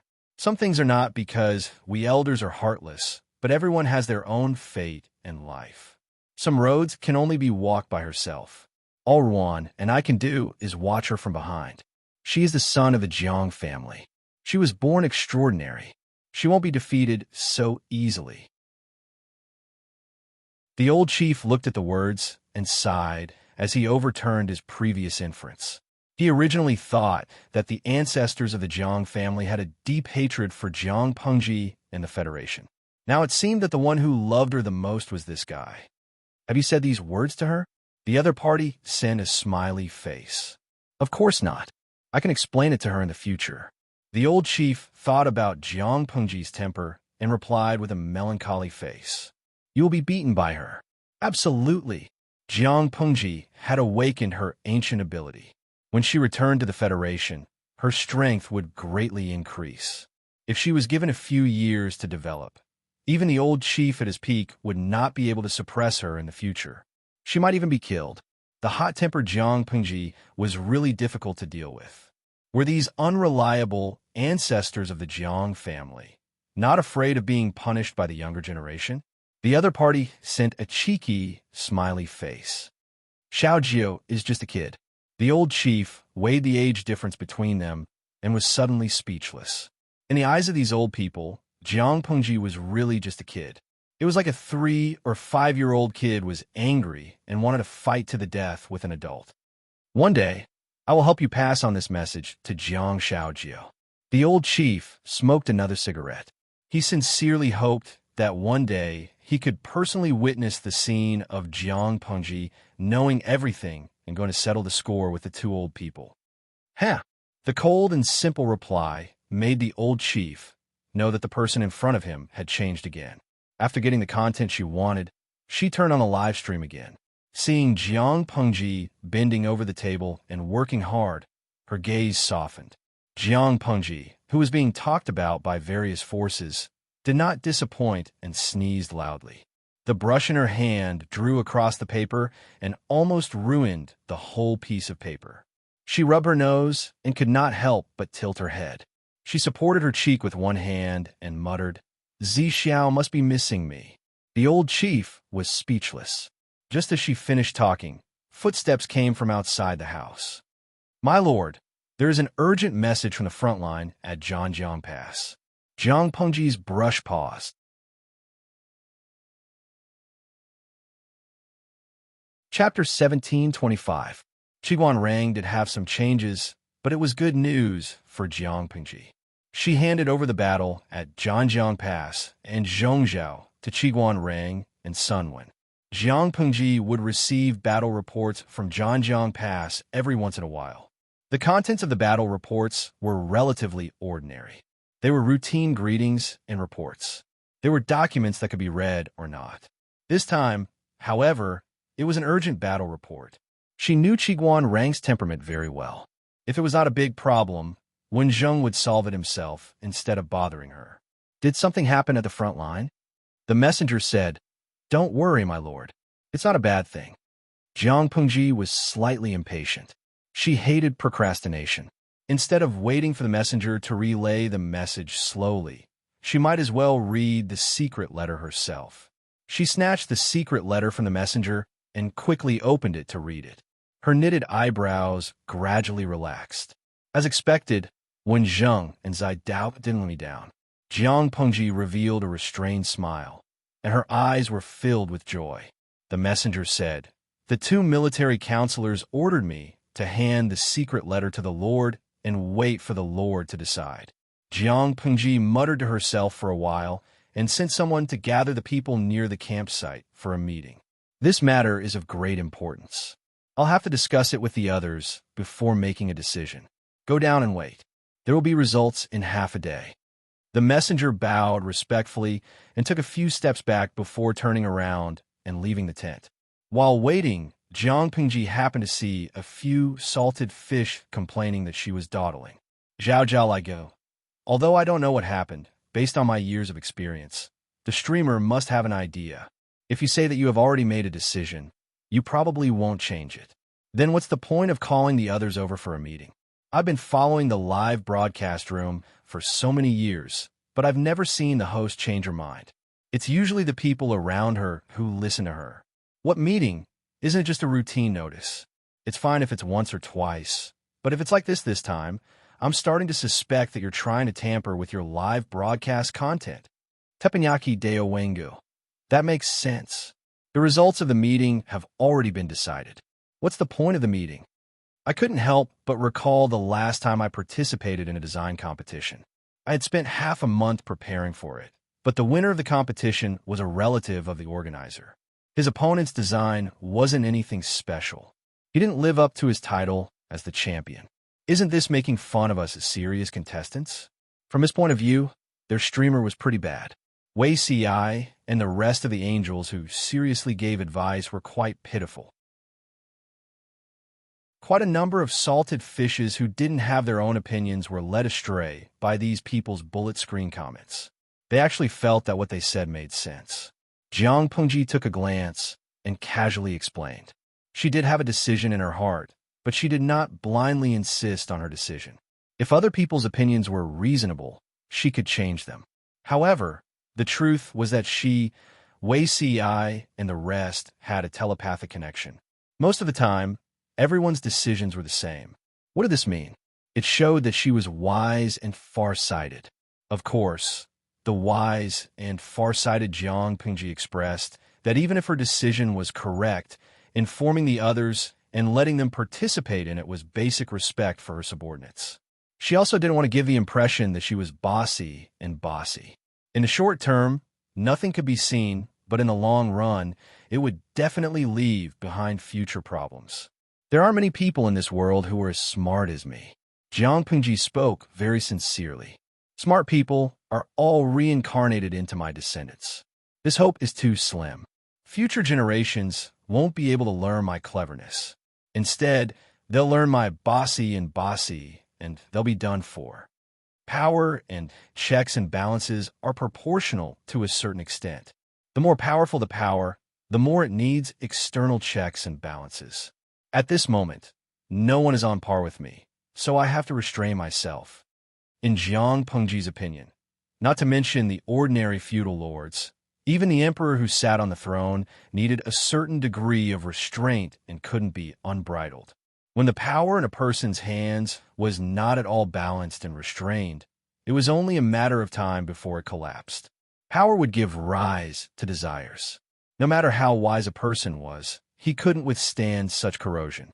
She believed that she wouldn't be influenced by power, but it might not be the case for the future generations. Once the officials got used to the idea that the ruler could do whatever he wanted and be unbridled, if the ruler did something wrong in the future, would these people still have the courage to stand up and correct him? Out of these considerations, Jiang Pengji discussed with the officials and tried to seek common ground while reserving differences. The salted fishes were lectured by her. Countless ellipses appeared on the bullet screen. Finally, an ancient big shot spoke their minds. Guikai Guofengxiu. I understand the logic, but is this your reason for being narcissistic and shameless? I've seen shameless people, but I've never seen someone as shameless as the streamer. Her skin is thicker than the corners of the Great Wall of China. Even missiles can't penetrate it. Jiang Pengji said, "This is called knowing one's own limitations. Everyone should reflect deeply on themselves, understand themselves, and face themselves squarely." After a deep reflection, I have to admit that I'm really King outstanding. The salted fishes were speechless. Tudu Faccio. Streamer, take your medicine. Brainless pills aren't expensive. Don't give up on treatment. For a moment, this sentence was repeated by countless salted fishes. They wished they could shake Jiang Pengji awake and make her more normal. Fortunately, Jiang Pengji wasn't invincible. There were still people who could deal with her. When Wei Si and the others received the news and rushed over, Jiang Pengji, who was still trembling with quick-wittedness, immediately restrained herself and became steady and dignified. "I received an urgent summons just now. Did something big happen outside?" When Yang Si rushed over, he was gasping for breath and barely managed to speak a coherent sentence. "Since most of the people are here, I'll say it." Jiang Pengji looked around and took out the secret letter sent by Qiguan Rang. She said, "I just received an urgent report from Wenzheng from Zhanjiang Pass. It's difficult for me to make a decision on my own, so I called everyone here to discuss it together." She asked everyone to pass on the urgent report and read it. Wei Si and the others still looked calm, but their eyes were wide open. However, the others didn't have enough willpower. Their breathing quickened as they read it. After a long while, an old general stepped forward and cupped his fists. "My lord, I think that Zhongzhou is an internal strife, and its fate has come to an end.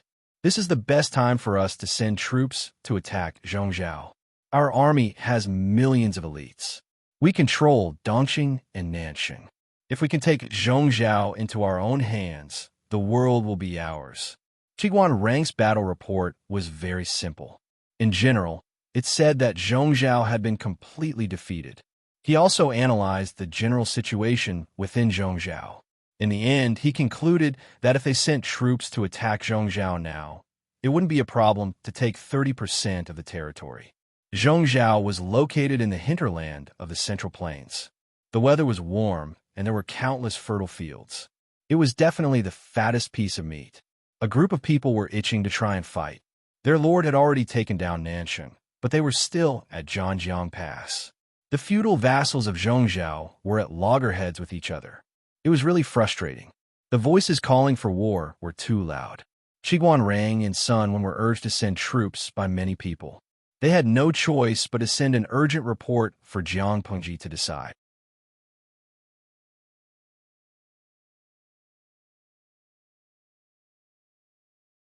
Chapter 1726.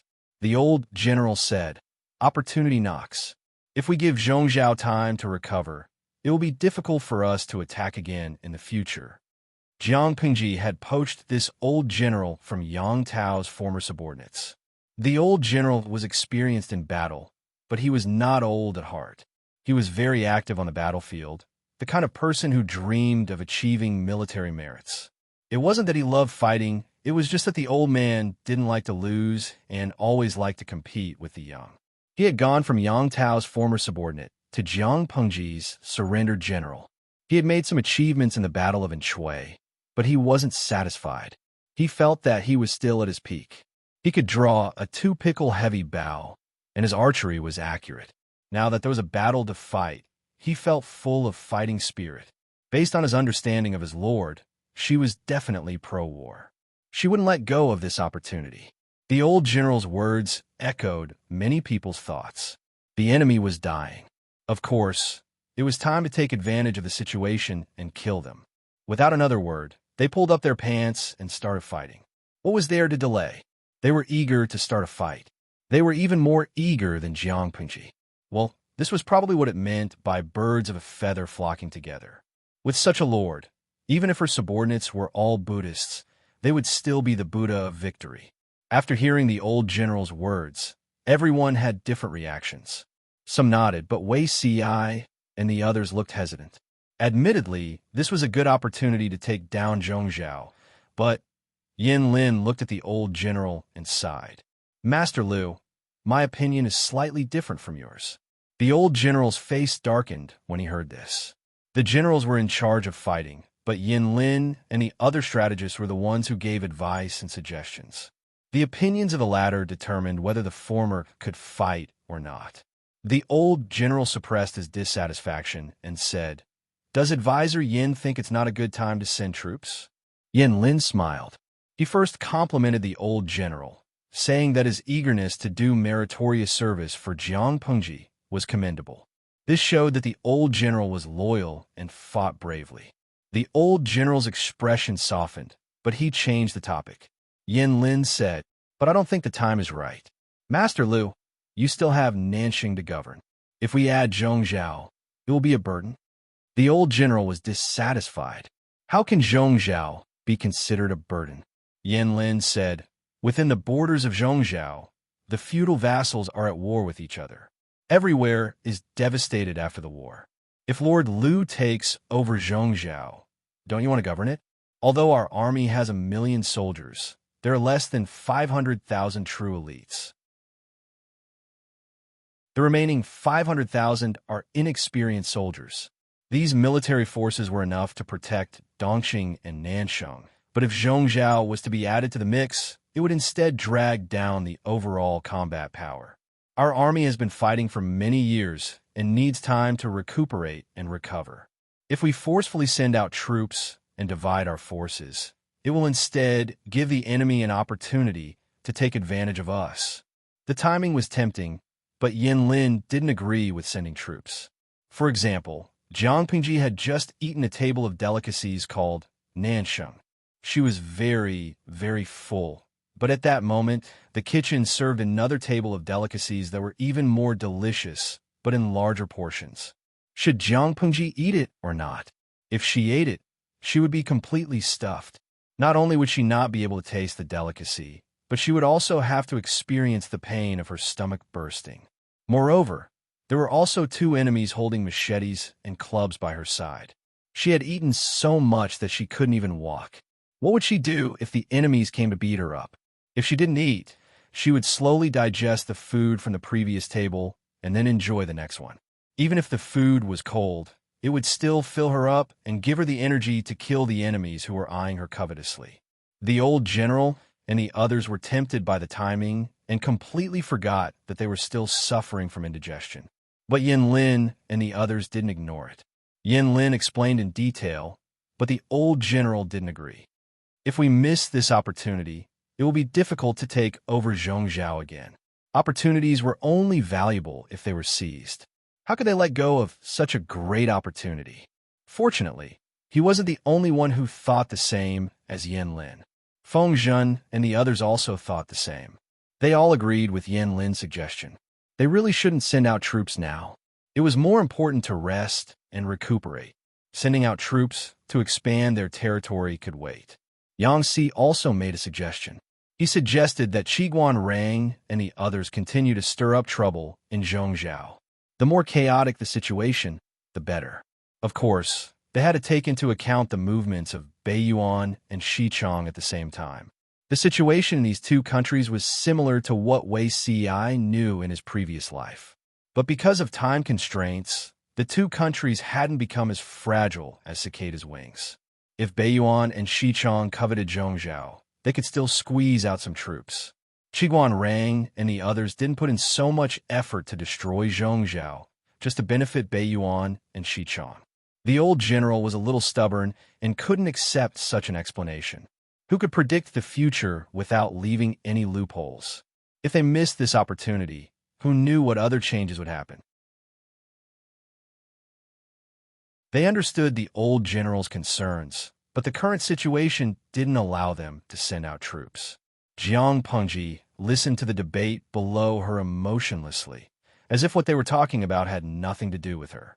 After about an hour, the voices of those who wanted to fight gradually became softer. Then she spoke up to interrupt the debate. She first affirmed the pros and cons of the two views, then expressed her thoughts. Jiang Pengji didn't agree to send out troops either. Why?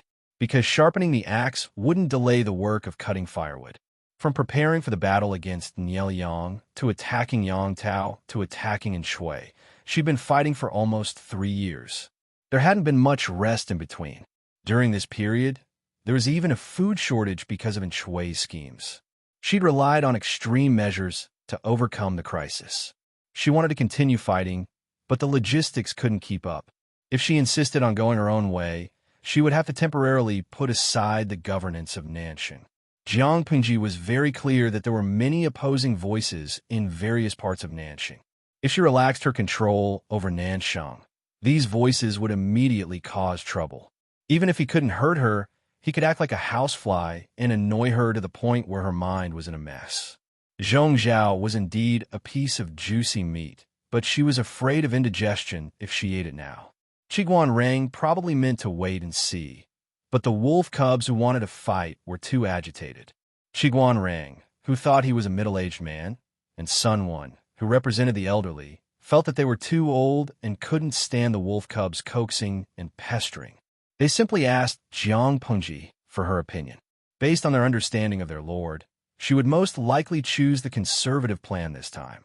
With her words, those howling wolf cubs could also calm down for a while. At the same time, they revealed the situation in Beiyuan to Jiang Pengji.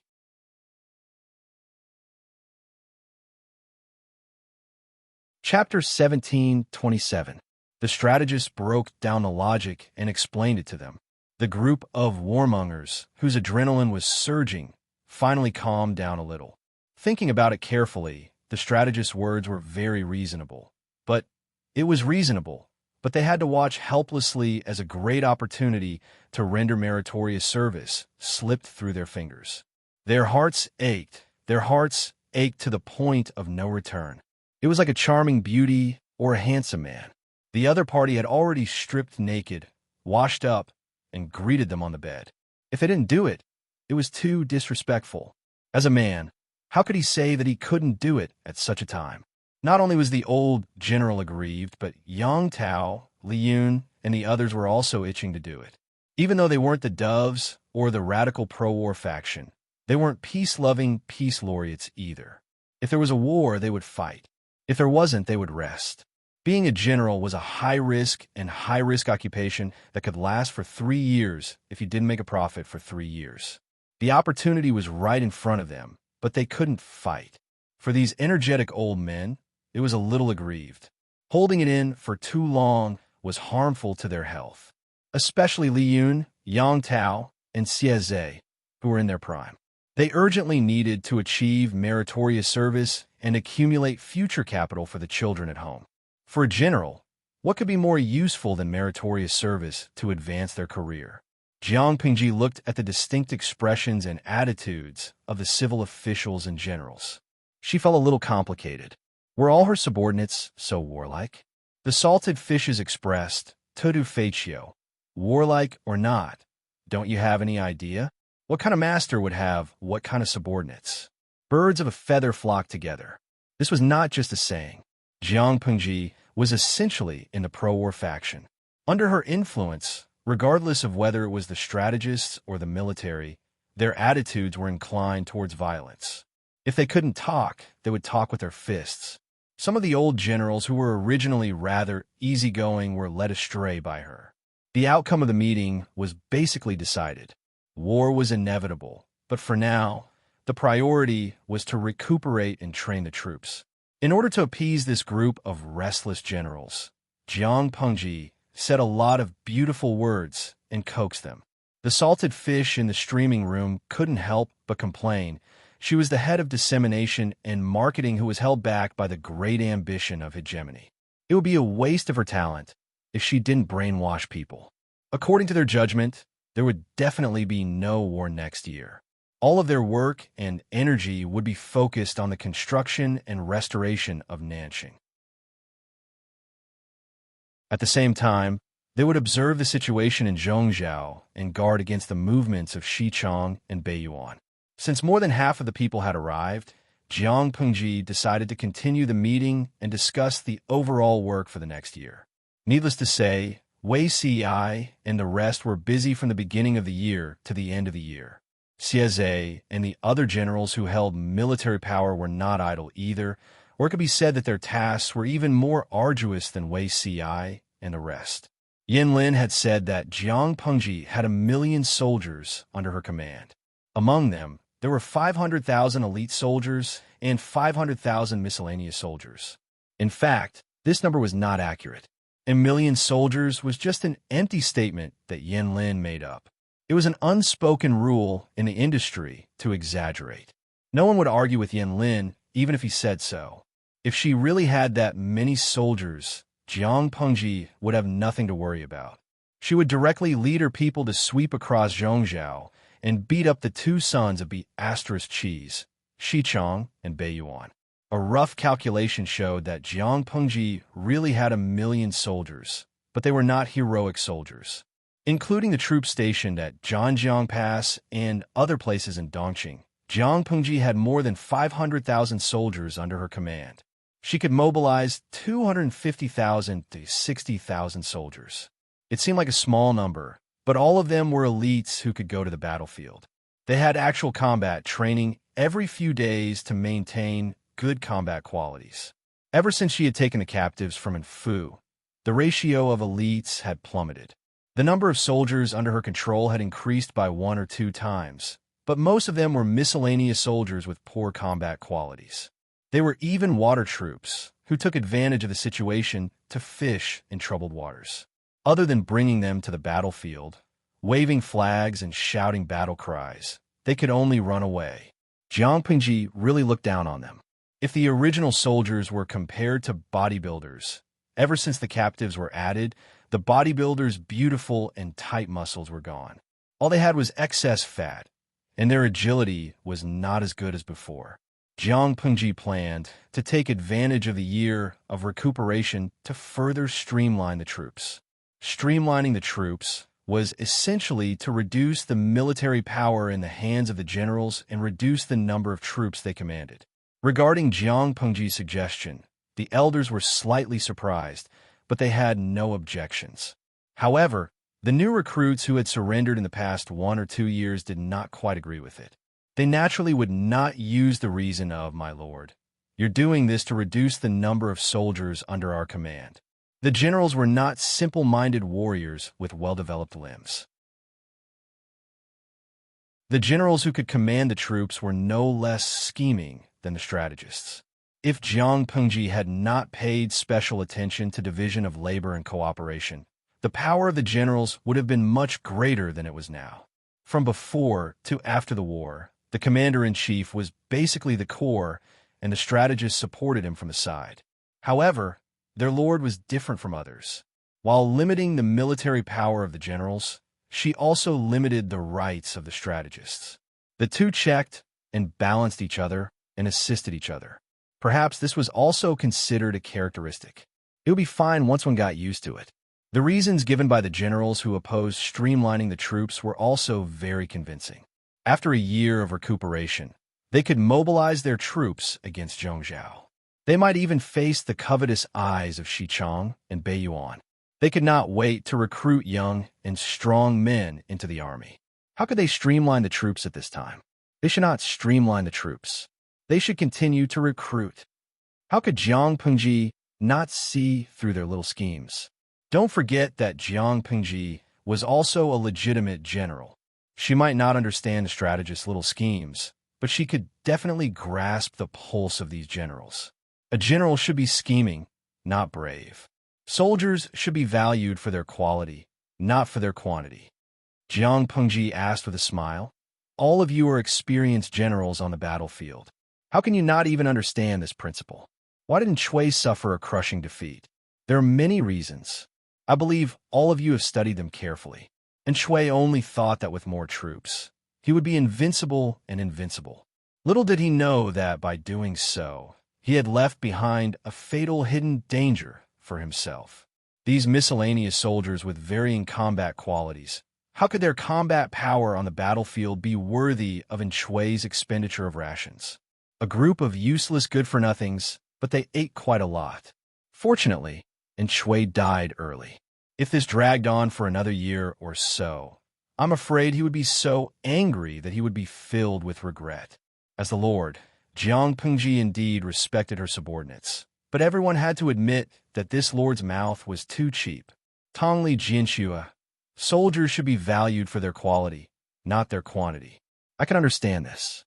However, why did the streamer add, a general should be scheming, not brave? Guikai Guo Fengxiu. I'm betting on a spicy strip. This fellow is mocking his own generals and asking them to study more while they are recuperating.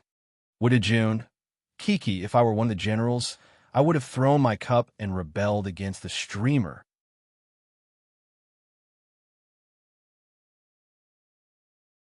Chapter 1728. Remember me.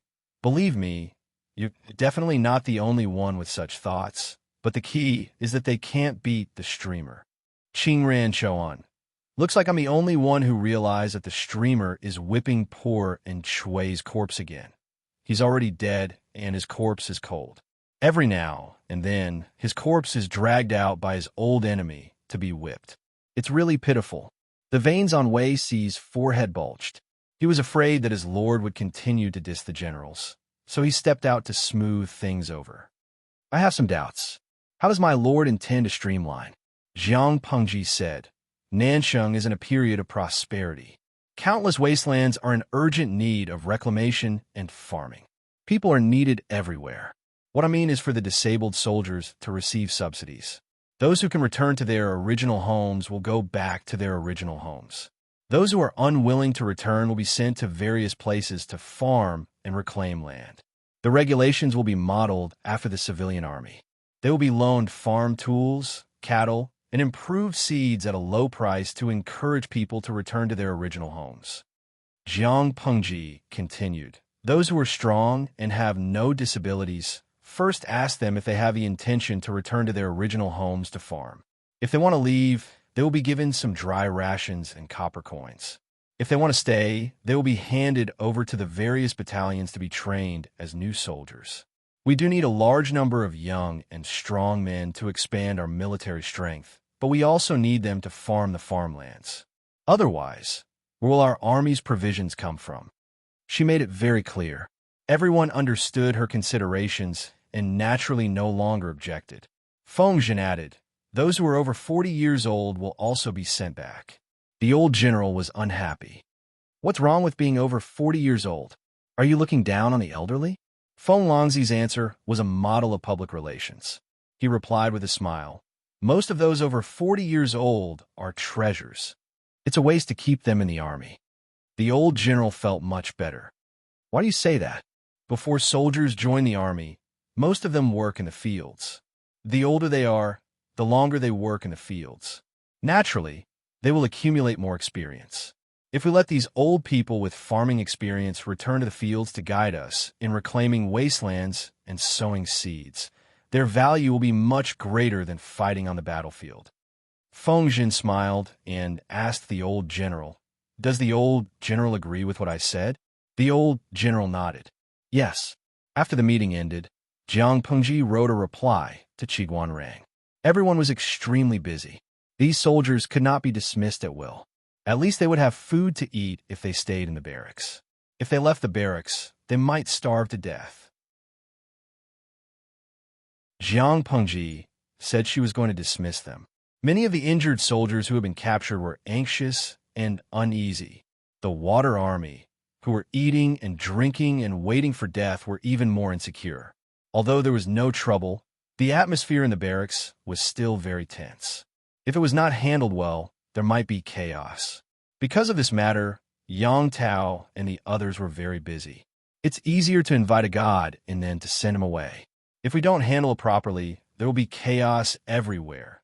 Yang Tao was so worried that he lost a lot of his hair. Yin Lin was also busy. He thought about it and decided to seek advice from Li Yun and the others. Li Yun said, this is not difficult. There's already a set of rules. General Yang, just use it. Only now did Yang Tao realize that Li Yun, Xie Zhe, and the others were rather free. The troops under their command were all old veterans. There are not many new captives and new soldiers, so the workload of streamlining the troops was naturally not that great. Yang Tao really found the right people to seek advice from them. When Jiang Pengji was in Dongqing, she had established a set of relatively complete resettlement plans for the soldiers who had retired. After many years of trial and error, it had improved a lot. All he had to do was make some changes to this plan, and it could be used. Simply reducing the troops would definitely not work. It would cause panic among the soldiers. Yang Tao should properly publicize it to let the soldiers know that being laid off and going home did not mean that no one would care about them. The Barretts had found a good opportunity for them to be laid off. If they went home to open up wastelands and farm, the officials could rent farming tools, cattle, and improved seeds at a low price. If they did not have money to rent, the officials could temporarily put them on credit. For the first 3 years, their share of the grain would be more favorable than that of the civilian troops. Jiang Pengji's civilian troops had always received good benefits. If they rented the government's improved seeds, cattle, and farming tools, the government would take 40% of the grain for the autumn harvest, and the people would take 60%. If each household provided their own tools, the government would only take 30% of the grain, and the people could keep 70%. If this batch of soldiers were laid off, they could rent the government's tools on credit and keep 70% of the grain after the autumn harvest. This ratio would be considered light even in times of peace, not to mention the current chaotic times. With such good treatment, the originally frightened soldiers were also relieved. What moved the soldiers even more was that Jiang Pengji also gave a higher discount to the disabled soldiers. For the first 3 years of farming, the government would only take 10% of the grain. If they were physically unable to farm, they would be given priority in some jobs to ensure their survival as much as possible. As soon as this news came out, faint cries sounded in the barracks under the night sky. It made Yang Tao's hair stand on end. It's really a fair loss. Yang Tao rubbed the goosebumps and tried to calm him down. Once again, he sighed with emotion at Jiang Pengji's method of winning people's hearts. No wonder she dared to directly diss the general read more. It was really because she was loved and hated by people. But it's the people's good fortune to meet her. Although her temper was a bit bad, she was indeed a kind and wise ruler. The world was in her hands, and the people could live a stable and prosperous life. After a few words, Yang Tao continued to be busy with his work and took the time to study. After a few days, the cold gradually became stronger. Yang Tao received a letter from his wife, whom he had not seen for a long time. There was a small footprint on it. Xiaoyang, look. Yang Tao was wearing a heavy armor. When he walked, the armor made a loud and rhythmic sound. Look at what? Yin Lin did not even raise his head. Yang Tao grinned.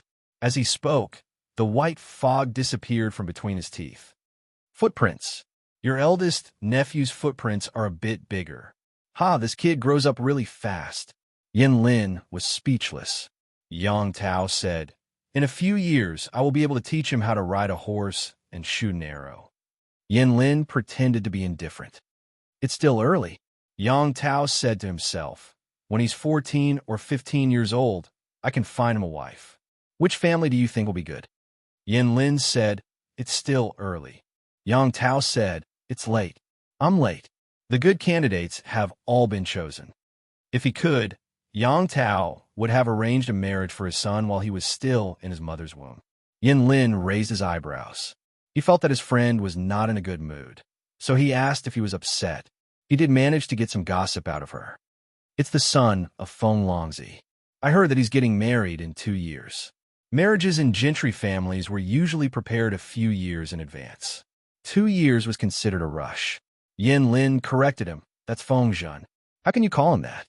He was in a hurry to start a feud. Yang Tao said, guess who the bride's family is? Yin Lin did not know. The eldest daughter of the Feng family in Shangyang. TSK. He's really lucky. Yin Lin nodded in agreement. He's really lucky.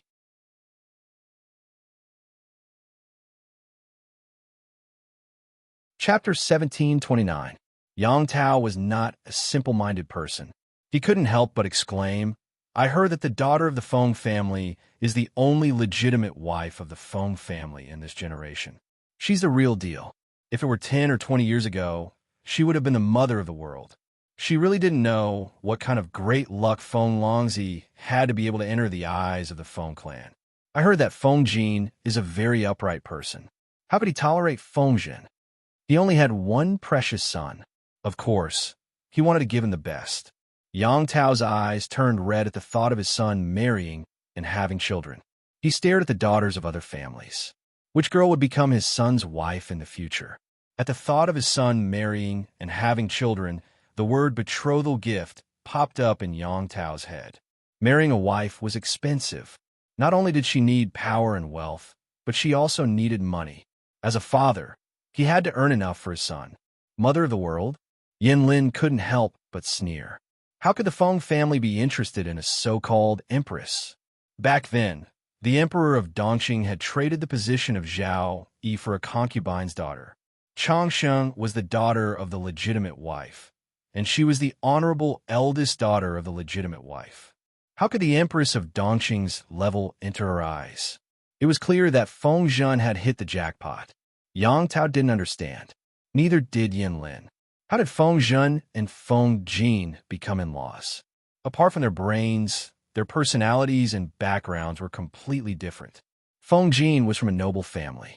How could he be willing to marry his precious daughter to a family like Feng Zhen? Did he get kicked in the head by a donkey? Or maybe Jiang Pengji was the middleman. Yang Tao didn't hide his envy. Sigh, Feng Longzi will be a grandfather in 5 or 6 years. I don't even know where my future daughter-in-law is. He heard that Feng Yi and Changsheng were childhood friends. They had been close since they were young. They had nurtured each other well. Childhood sweethearts. The two of them were innocent. It sounded so beautiful. From the time they were young to the time they spent together, experiencing it once would not be a waste of their lives. Yin Lin rolled his eyes at his friend and said gently, "Didn't you get engaged to Yang Xi's daughter for your nephew?" Yang Tao was stunned. He asked, "Yang Xi's daughter? When did that happen?" Why didn't he remember? Yin Lin sighed and reminded Yang Tao. At the same time, he felt sorry for his nephew. With a father with such a bad memory, a good marriage was almost ruined. Previously, when Yang Xi, as an emissary, was discussing the matter of allegiance with Yang Tao and the others, the two of them had joked about the two families becoming in-laws. Of course, Yang Xi was reluctant, and Yang Tao didn't take it seriously either. It was all thanks to Yin Lin's jesting, which put Yang Xi in a dilemma. In the end, he vaguely agreed to this childish betrothal. Yang Xi felt that this was a joke, and he would forget it after a long time. Unfortunately, Yin Lin had a good memory. After his reminder, Yang Tao recalled that there was indeed such a thing. Isn't that just a joke? Yang Tao scratched his head. He did not take this child's marriage seriously. Yin Lin said, "But aren't you worried about your nephew's marriage? Among the sons of the civil and military families under Lu Gong's banner, there are more men than women. It is not easy for you to find a man of the same age for your eldest nephew who is also of the same social status. Or could it be that Zhengzi dislikes Yang Xi for being of low birth and not being a good match? Marriage was not only a matter of 2 children, but also a matter of 2 families. If Yang Tao had such a grudge against Yang Xi, Yin Lin would not continue to pay attention to Yang Xi's children. If he was not careful, he would become enemies. Strangely enough, the civil and military officials under Jiang Pingji's command had more daughters in the early years. Most of the 2nd and 3rd births were sons. That was why there were more men than women in the same generation as Yang Tao's sons. If Yang Tao wanted to find an in-law among them, the earlier he did it, the better. If he was late, he could only pick up the leftovers. Why would I? It's just that the children are still young. Will they blame me when they grow up? Yin Lin was speechless. Yang Tao was the one who wanted a child's marriage, and now he was the one who said that an arranged marriage was not a good idea. It was getting harder and harder to please. Yang Tao could read the disdain on his friend's face. He could not help but smile and try to fool him. Although he said that, Yang Tao still seriously considered Yang Xi's daughter. The more he thought about it, the more he was tempted. Yang Tao was a man of action. He felt that Yang Xi's daughter was indeed a good choice, so he was going to beat around the bush. He thought that his question was very vague, but in front of Yang Si, it was as clear as day. Yang Si avoided Yang Tao for a few days. When he could not avoid him anymore, he pretended to be deaf and dumb and pretended that he did not understand. If Jiang Nongqin knew that he had accidentally betrothed his daughter to someone else, wouldn't she beat him to death? Jiang Pengji heard the commotion between the two of them. She asked casually. Yang Si was a civil official, while Yang Tao was a military general. The latter's identity was also very sensitive. Even the slightest disturbance could not be treated as an ordinary matter. If the two of them had a disagreement, it would be difficult to deal with. Yang Si was brought to Jiang Pengji for questioning. He could only smile bitterly and tell her what had happened. Jiang Pengji could not help but laugh. Are you saying that you decided on your daughter's marriage without Nongqin's consent? Yang Si defended himself. Wasn't that a joke? Who knew that Yang Jingze would take it seriously? Jiang Pengji said, children's marriage should be based on the child's wishes. It's useless for you two rough men to be anxious at the side. Yang Si said, Si thinks so too, but the child is still so young. I really don't know why Yang Jingze is so anxious. Jiang Pengji thought of Feng Zhen, who had been walking with the wind recently. She could not help but laugh. It's probably because he's been agitated. In terms of age, Feng Zhen was not the oldest among them, but who asked him to get married early and have children early?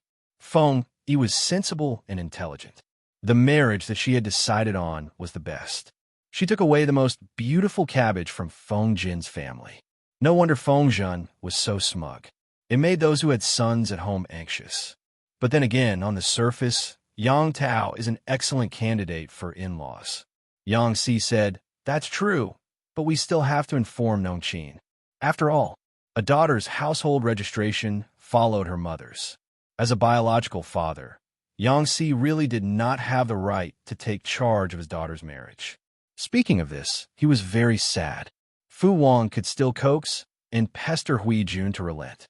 If Yang Si and Feng Zhen had not pushed Fu Wang to the position of commander-in-chief, he would have married a beautiful woman a long time ago.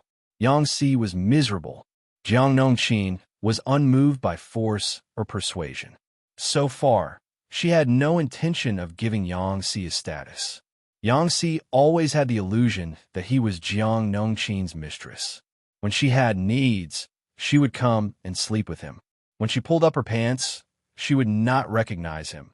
Thinking of this, Yang Si looked at his lord with deep resentment in his eyes. When does my lord plan to have a young lord?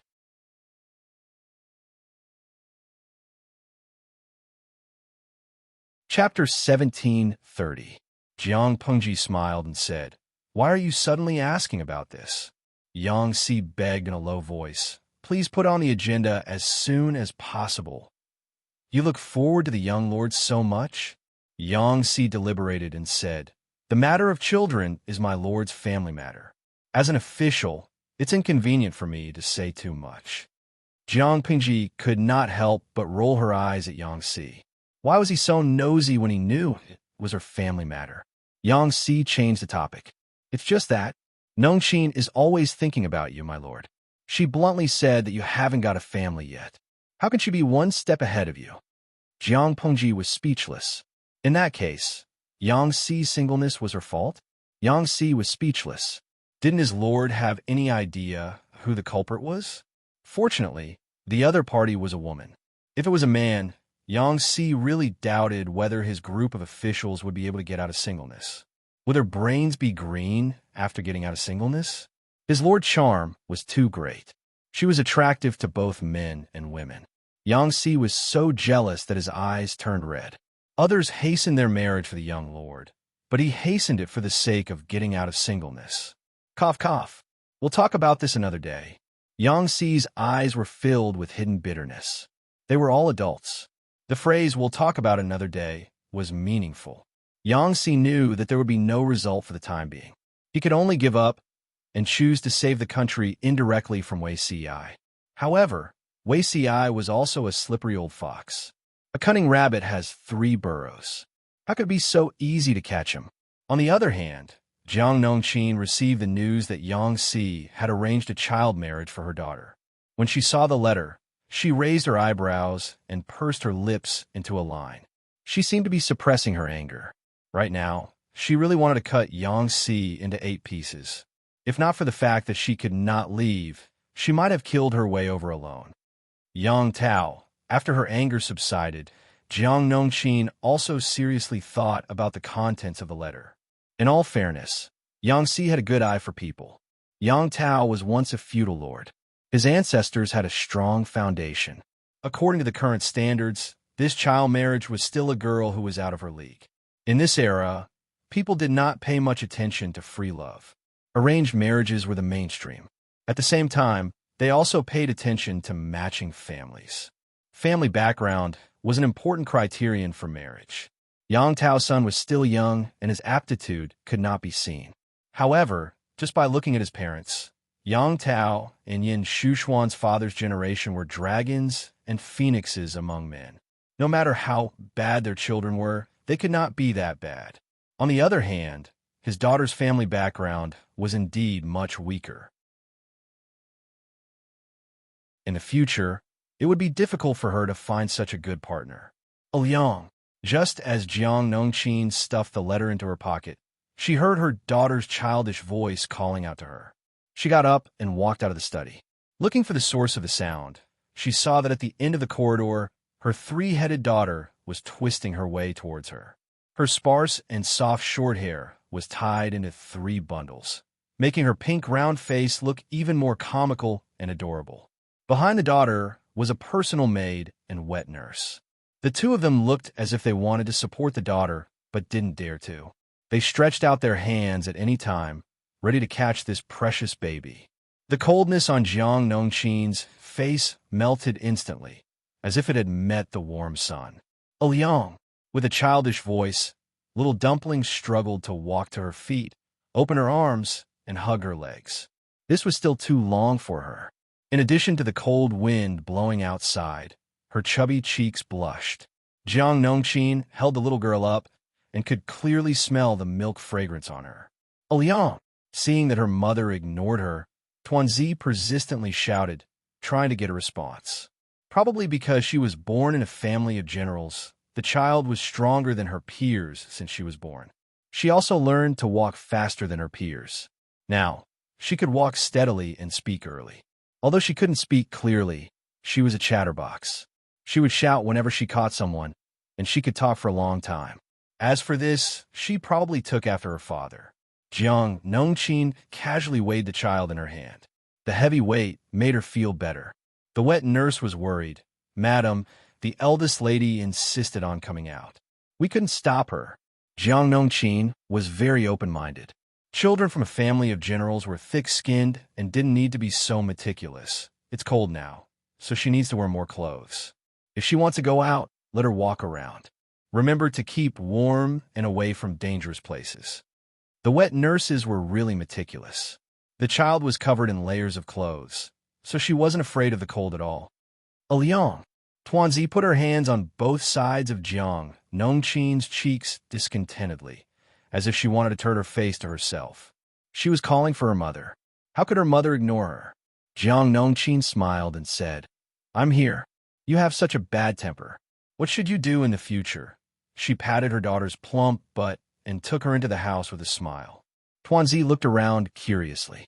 As soon as Jiang Nongqin put her down, she ran around with her little legs. Come here, come to me. Tuanzi was very obedient, but she ran too far away from Jiang Nongqin. It took some time to run there, so she simply rolled over. She was dressed so thickly that she looked like a dumpling. She didn't stop until she rolled to Jiang Nongqin's feet, giggling. Your father has found a marriage for you. Tuanzi tilted her head and repeated blankly, Father? Jiang Nongqin said, Yes, it's your unreliable father who arranged a marriage for you, without permission. Tuanzi didn't understand. She couldn't help laughing when she heard the word father. She looked around as if she was looking for someone. Jiang Nongqin asked her, Are you satisfied with this marriage? Tuanzi didn't know how to look up at her. Most men in the world are the same. It all depends on how they are raised. Jiang Nongqin fiddled with the hair on her daughter's head and muttered to herself, I heard that Yang Tao is a rare handsome man. I don't know how his wife looks, but her surname is Yin, and she's Yin Lin's younger sister. She's pretty too. The son of these two must be good-looking. He's well-educated. He's not bad. Her mother was talking to herself. Tuanzi sat on the mat and lowered her head to play with the accessories on her mother's waist. When the other party wasn't paying attention, she got close to her head and stuck out her tongue to lick it. Poof! Tuanzi stuck out her tongue, and her little face was full of disgust. When she was disgusted, her mother hooked her finger and gently scratched her soft chin. Instead of choosing an unknown person, it's better to raise a person who knows everything about him. What do you think? After the anger subsided, Jiang Nongqin made a lot of plans. The more she thought about it, the more she felt it was a good marriage. Most of the time, it would be a blind marriage. The situation of the husband's family depended on the investigation and the mouth of the matchmaker.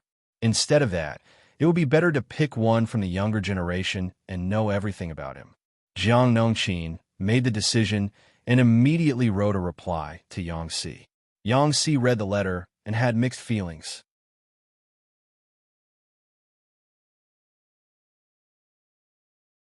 Chapter 1731. Naturally, Yang Si could not hide these things from Jiang. After all, Jiang Nongqin was her #1 fan, and she had almost no secrets. Yang Si had just received a letter from his family. Jiho Jiao also received a greeting letter from her #1 hardcore fan. This letter was twice as thick as Yang Si's. It was very thick and heavy. Jiang Nongqin also roughly explained her little plan and vaguely asked for his opinion. No matter what Yang Tao's current status was, he was still a former feudal lord. It was one thing for him to marry an ordinary landowning household, but it just had to be Jiangyu. Ji Yinshu had two important civil and military subordinates. In a way, there was a political element to this marriage. If they wanted to get married, they would have to ask for their lord's opinion. The lord made the decision and nodded. Only then could this child marriage be considered a clear path. Ginger? Ji grabbed Yang Si and smiled. In this world, I'm afraid only you and your wife would dare to raise Zheng's son as a child's son-in-law. When Yang Si heard the word husband and wife, his eyes lit up. He was obviously very happy, but he still pretended to be reserved. Since ancient times, there have only been child brides. How could there be a child's son-in-law?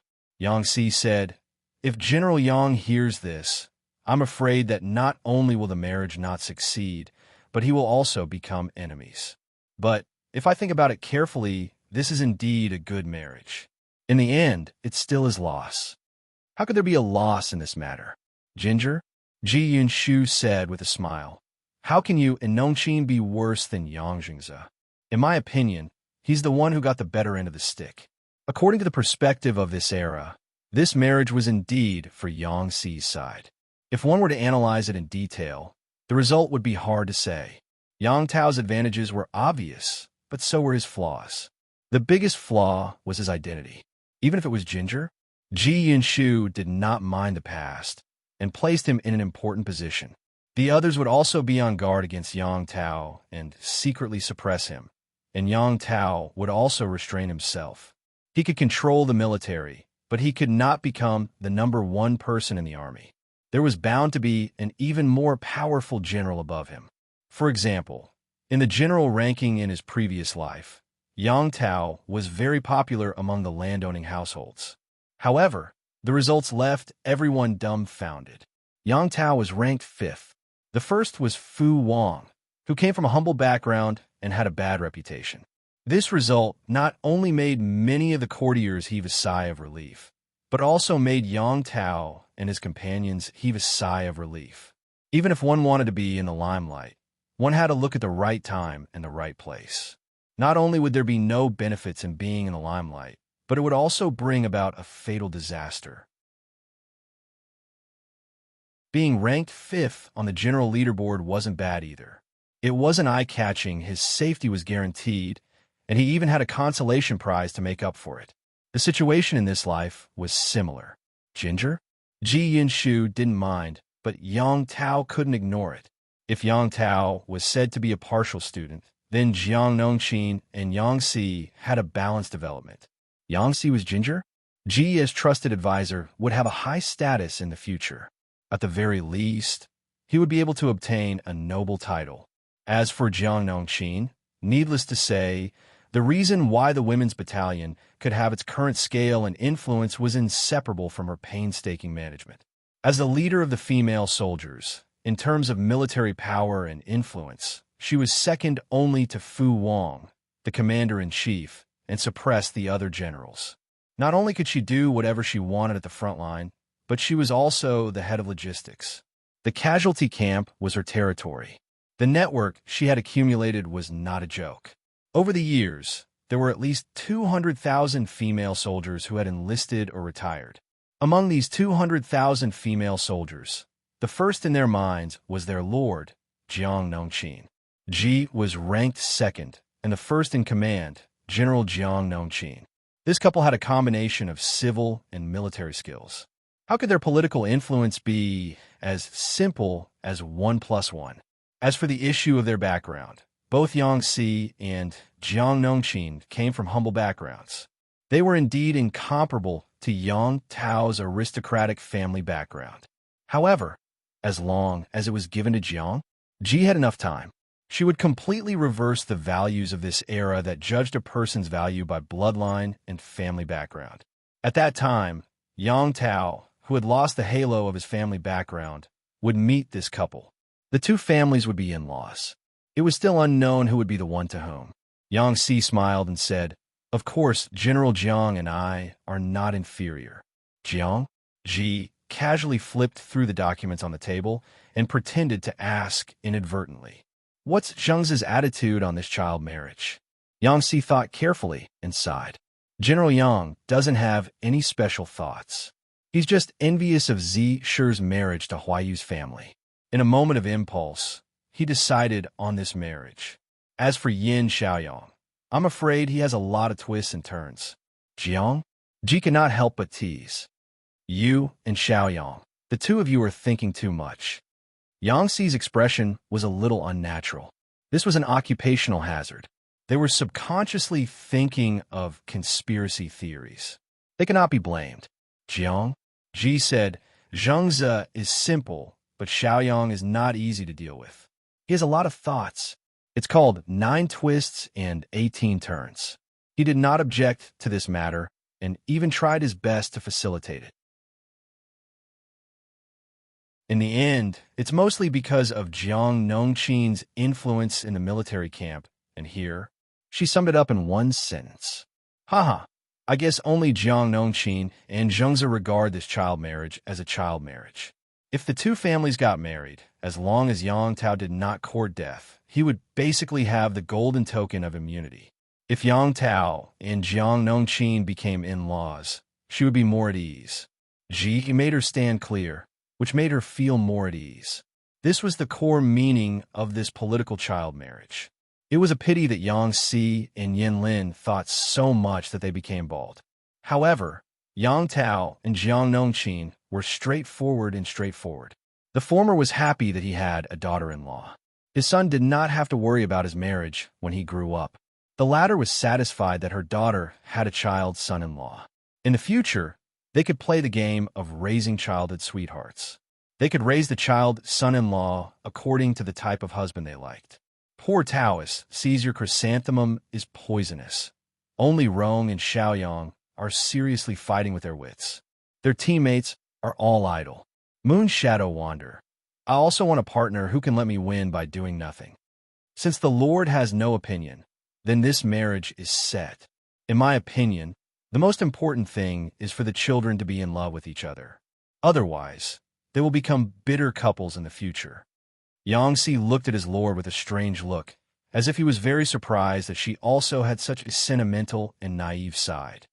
Nowadays, blind and mute marriages are common.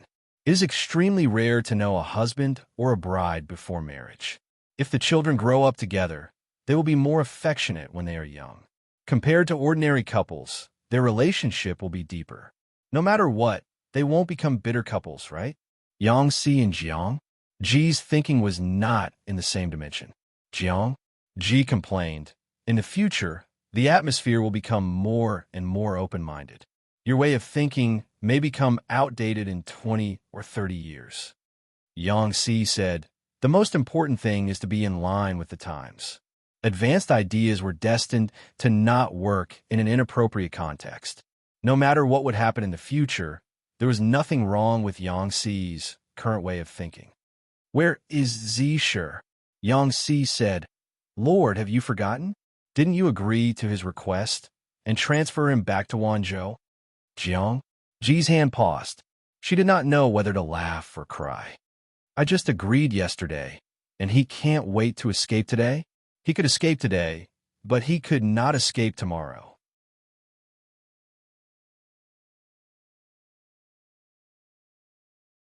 Chapter 1732. A Letter from the Lord. When Jiang Pengji's letter arrived, Sun Wen was sitting with Qi Guanrang. Because of their positions, the two of them had established a solid revolutionary friendship over the past 2 years. While thinking of ways to sabotage Zhongzhou and provoking them to fight and kill each other, they drank tea, played chess, and chatted. Their days were wonderful. Sun Wen and Qi Guanrang had become close friends who talked about everything. Qi Guanrang tore open the envelope and read the letter carefully. His usually cold face had a hint of a smile. It's still good news. Qi Guanrang handed the letter to Sun Wen. At the same time, he lifted the hem of his clothes and sat down on the mat. He sighed and said, Since the Lord has spoken, those who like to fight should stop for a while. Isn't it good to train the troops every day? All they think about is fighting and killing. A strange look flashed in Sun Wen's eyes. Fighting and killing? It was rare to hear such words from Qi Guanrang. It made Qi Guanrang sound like a peace ambassador. In fact, he was the best at stirring up trouble. Sun Wen finished reading the letter with a smile. He folded the letter back and carefully put it aside. Aren't young people full of energy? They like to fight and are eager to achieve success. We all know that, Sun Wen said leisurely. But now is not the right time. It's really not good to start fighting. The army is stationed at Zhangjiang Pass. Occasionally, we can send troops to Zhongzhou for a fight, but we can't really start fighting. Beiyuan and Xicheng are also eyeing the meat of Zhongzhou. Whoever moves first will become the target of public criticism. Since the Lord has spoken to rest and recuperate, they will understand. Sun Wen and the others were really annoyed by the generals. Communication failed, so they asked Jiang Pengji to make a decision. The two old foxes knew what the outcome would be. They were not surprised by Jiang Pengji's reply. What outcome would be considered an accident? Their lord was like those who were eager to make contributions. When she saw a good opportunity, she wanted to send troops. Reality had proven that their lord was not that kind of person. Her strategy was not inferior to that of the top strategists. With Jiang Pengji's reply, those who were like a stimulant could go to bed and use their extra energy to train the troops. Qi Guanrang's brows relaxed.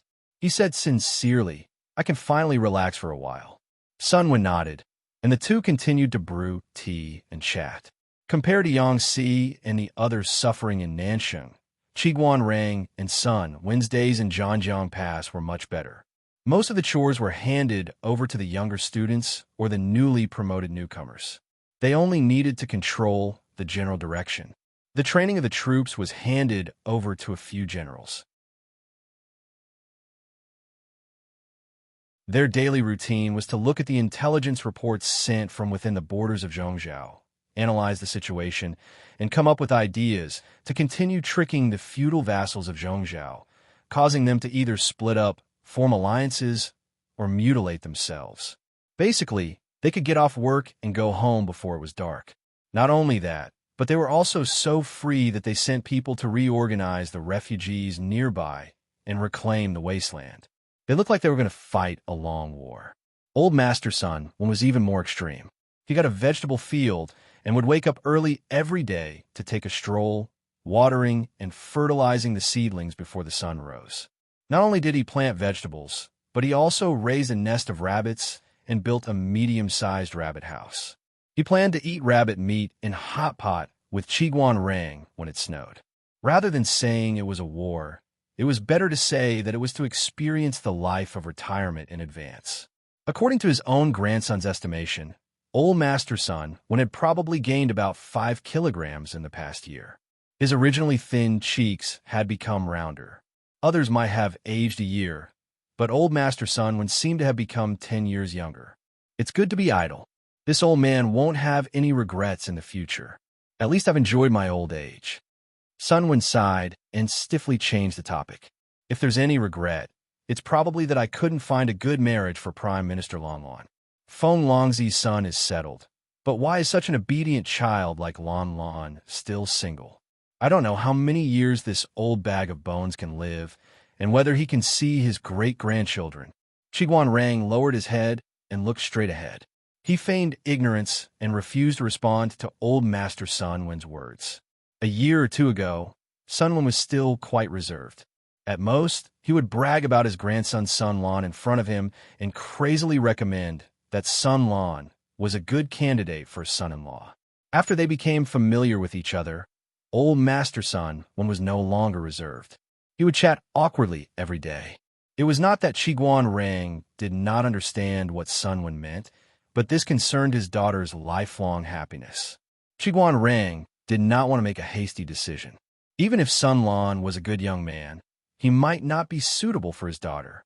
Old Master Sun was anxious, but there was nothing he could do. Who asked his little pig to like the cabbages from other people's vegetable garden? Old Master Sun sighed faintly when he ran into a wall every day.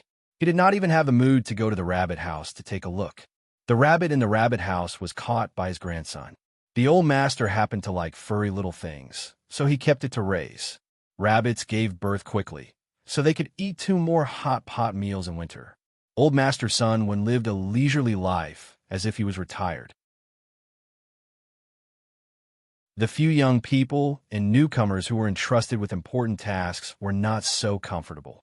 Sunlan was busy until the moon was high in the sky. At this time, the young man's figure had grown a lot. Although he was not burly, he was not weak either. His back was straight, and his face looked thinner than before. His skin was slightly tanned, and his eyebrows were slender and longer than other young men of his age. His almond-shaped eyes carried the unique vigor and sharpness of his age. After more than 2 years of training in a military camp, the shy little boy had become more outgoing and developed in a different direction.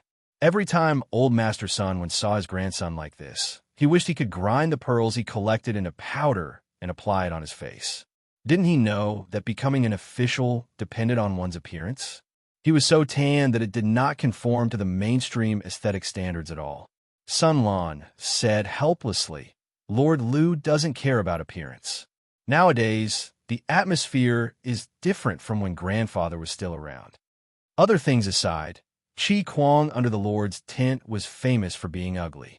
His appearance was unworthy of his parents, and his legs were crippled. In the past, with such a condition, he could not even touch the threshold of becoming an official, let alone being placed in an important position.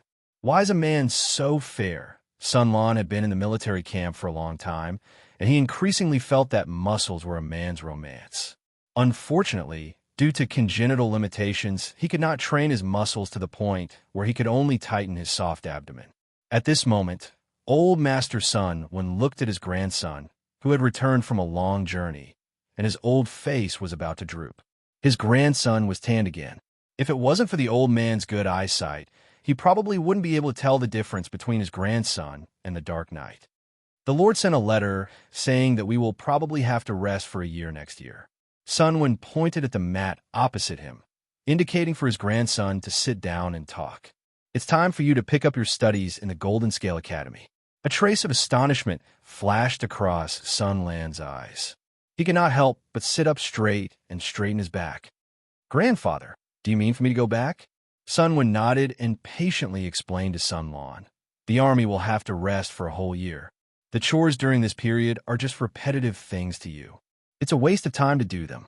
It's better to go back to the Golden Scale Academy and study hard with the teachers to strengthen your foundation." Sun Lan had done well at the front line for the past 2 years. He was more capable and experienced in many things than some of the elders.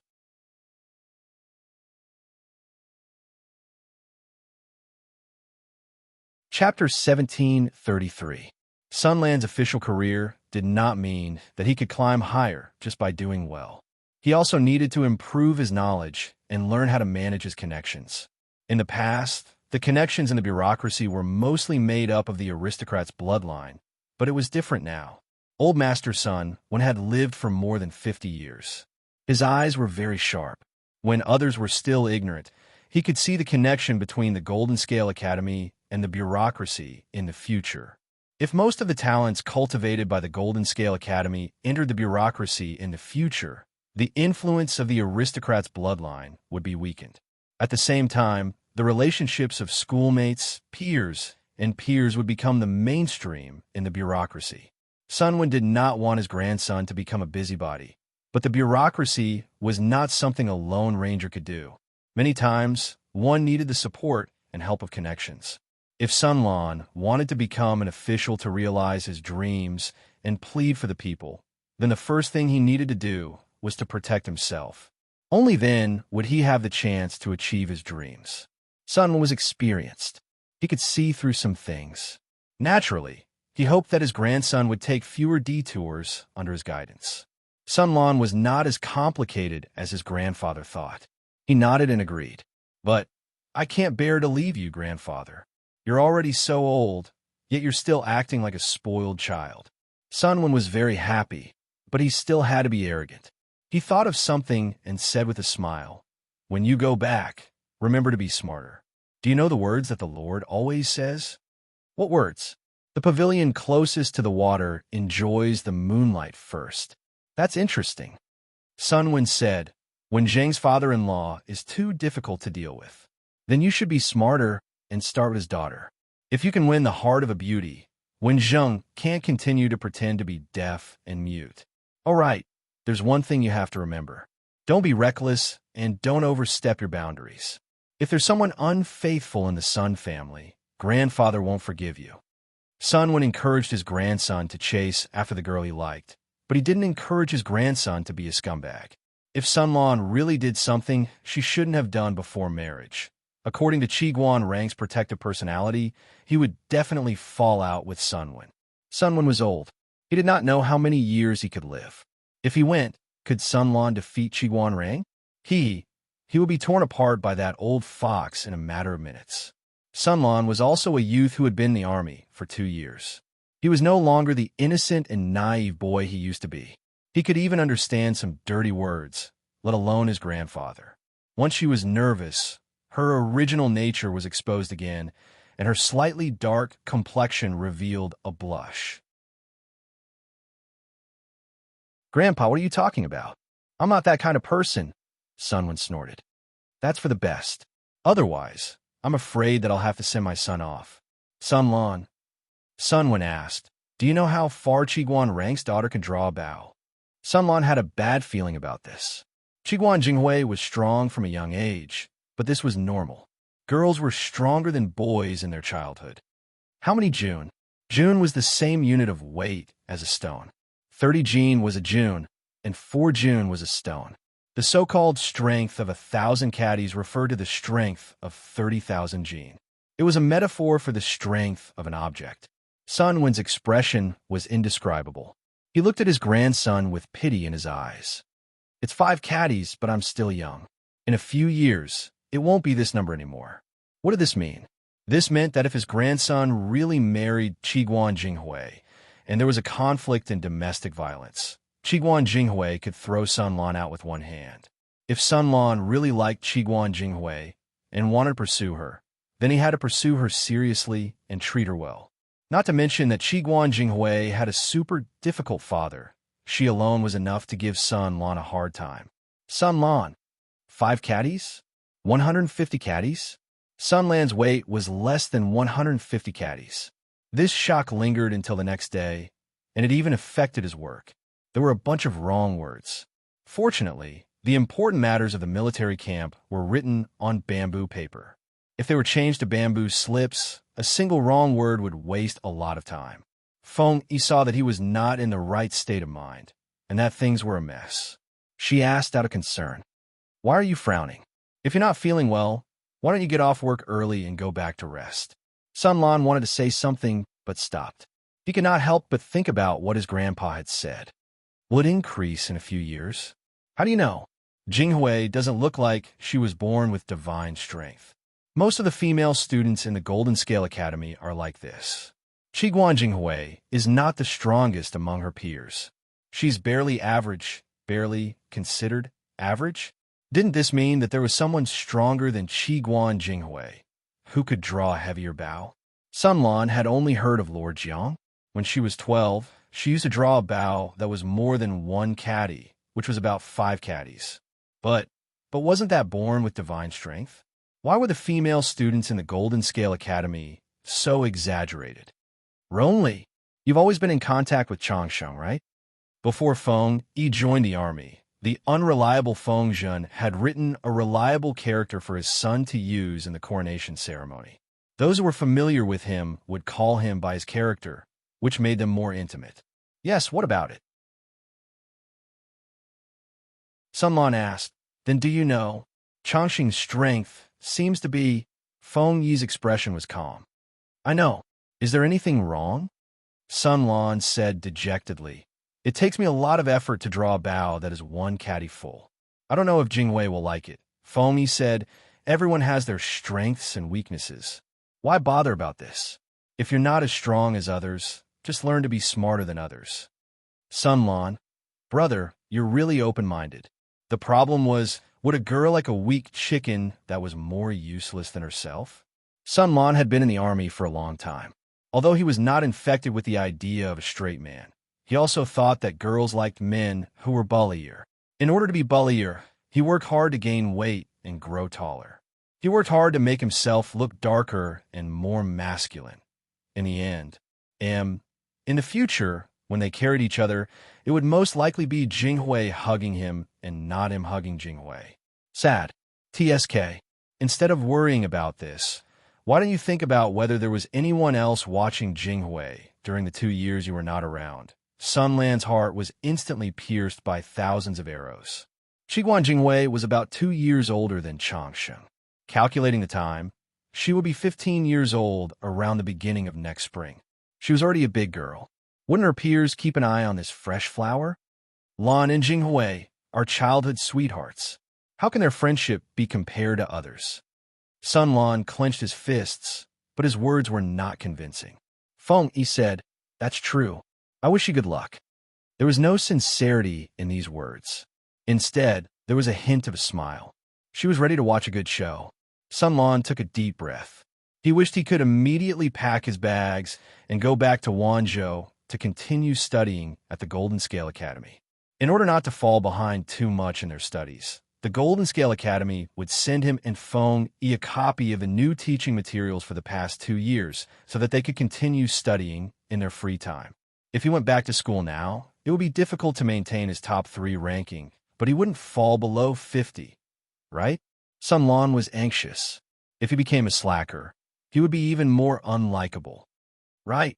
Before leaving with a pile of documents, Feng Yi looked at her good friend with a faint smile and mercilessly stabbed him. A while ago, Changsheng sent me a letter.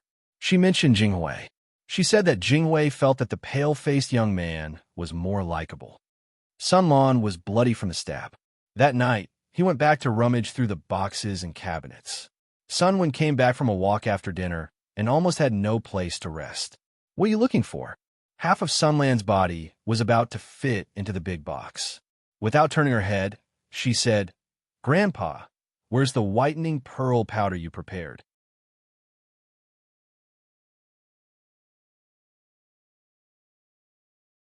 Chapter 1734. Lan, you're exaggerating. On the official road, more than 10 miles away from Zhanjiang Pass, hundreds of troops dressed as guards were guarding a few carriages. Feng Yi's smiling voice floated out of the carriage, followed by the clear rebuttal of a young man with a hint of embarrassment and annoyance. The person who retorted was none other than Sun Lan. Just by listening to the young man's voice, one could imagine his angry expression. Ronli, your face is as white as jade. Of course you don't have to worry. How can you understand our sadness? Sun Lan pouted angrily while stirring the jade cup with a small jade spoon. From time to time, He would dig a few spoonfuls from a dozen small sandalwood boxes on the table and throw them into the jade cup to stir. After working for most of the day, he carefully applied the sticky product in the jade cup to his face. When Feng Yi came in, she saw Sun Lan with a face mask. Only his eyes and mouth were exposed. The rest of his face was covered by a thick layer of pearl rice powder mask. When Feng Yi saw his attitude, even he, who had a high level of humor, laughed. "You don't understand. This is a very popular whitening method in Wanzhou." Sun Lan took a small mirror and looked at himself. The thick thing on his face was not very comfortable, and he spoke carefully for fear of breaking the mask.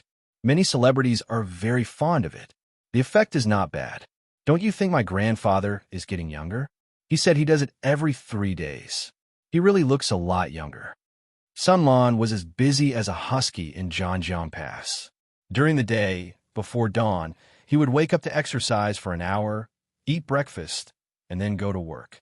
He was busy until sunset before he could get off work. After dinner, he would continue reading the Golden Scale Academy's textbooks until the early hours of the morning. Every day was packed to the brim. How could he have time to learn about the fashion in Wanzhou? So, how did Sun Lan know about these popular beauty treatments in Wanzhou? Speaking of this, Sun Lan felt that his worldview had been reshaped. His grandfather had collected all kinds of ways to use pearl face masks. He had records of what accessories to use for each mask and how many accessories to use. If it weren't for this, Sun Lan wouldn't have known that his grandfather lived such a comfortable life. He only slept for 6 hours a day, but his grandfather was so free that he cooked rabbit meat hot pot and took care of his skin. Hearing this, Feng Yi almost couldn't react. Old man's son uses a bedtime mask to maintain his beauty? In his mind, he pictured the scene of the old man carefully making a facial mask and reading a book. He was so scared that he shivered all over. This method, I've never heard of it. Feng Yi knew that pearl powder could nourish one's skin, but she had never heard that it could be used in such a way. Mixing it into a sticky substance and applying it to one's face, it was strange. Sun Lan said, "It's said that it's trending in recent years. In the south, the river channels specialized in producing river pearls. There's a pearl diver here who was deeply moved by the hard work of her parents. She was inspired to learn how to artificially make pearls. He reared the clams in captivity and used artificial methods to make pearls. He made a lot of money from this, and his neighbors followed suit. This caused the price of the river pearls in the vicinity to plummet, and the river pearls could not be sold. At this time, there's another woman. It's said that her ancestor was a female official in the Xia dynasty. She's learned many beautifying methods and countless secret recipes. These secret recipes all require pearl powder to be used as medicine. Most of the people living near the dredging river made a living by collecting pearls. Collecting pearls was arduous and dangerous, and tragedies would happen from time to time. With the advent of chaos, the lives of these pearl divers became more difficult. They couldn't even eat, let alone play with pearls. Even so, the people who dredged the river couldn't stop their work of collecting pearls. Instead, they had to collect more river pearls to make a living. This led to an increase in the production of pearls in the past few years, but the price of pearls had been falling. The pearl divers couldn't complain about it. When Feng Yi was still studying in the academy, the headmaster of the academy once mentioned this matter. She never expected that the people there had learned how to artificially make pearls, causing the river pearls to be more abundant. Feng Yi said, "The aristocrats are so fond of pearl powder and use it to nourish one's skin." The price of the pearls, Sun Lan smiled and said, "Of course it has risen, but not by too much. This is a good thing. The pearl divers who dredge the river have all started to raise river pearls, causing the price of the river pearls to plummet. Many pearl divers have lost everything. Now that there's this way, some pearls of poor quality are sold in bulk to cosmetic merchants. They are ground into powder and sell very well. Many people who depend on them have a way to make a living." Feng Yi listened, and her slightly furrowed brows relaxed a little. Sun Lan said again, "Grandpa told me. Do you know who the big buyer of the river pearls is?" Feng Yi asked, "Who is it?" Sun Lan said, "General Fu's family." Feng Yi's heart skipped a beat. she said in surprise. General Fu is still at the front line, and he's alone. Why would he be involved in this business? Although it was only a few words, Feng Yi could guess the huge profits hidden behind this business. The law didn't explicitly state that officials couldn't be involved in business, but fighting for profits with the people was indeed an act that the scholars despised. Sun Lan shook her head and said, Grandpa's original words, that wolf cub brought back a good wife. Humph, his ancestors must have been lucky in their previous lives. Feng Yi understood. Lady Hui, yes, an amazing girl. You really can't underestimate her. In Jiang? With Ji's encouragement, Hui Xian didn't trap herself in the backyard. Instead, she thought about how to start a business and find a way out. The spinning wheel with the help of water had long been completed and put into trial operation 2 to 3 years ago.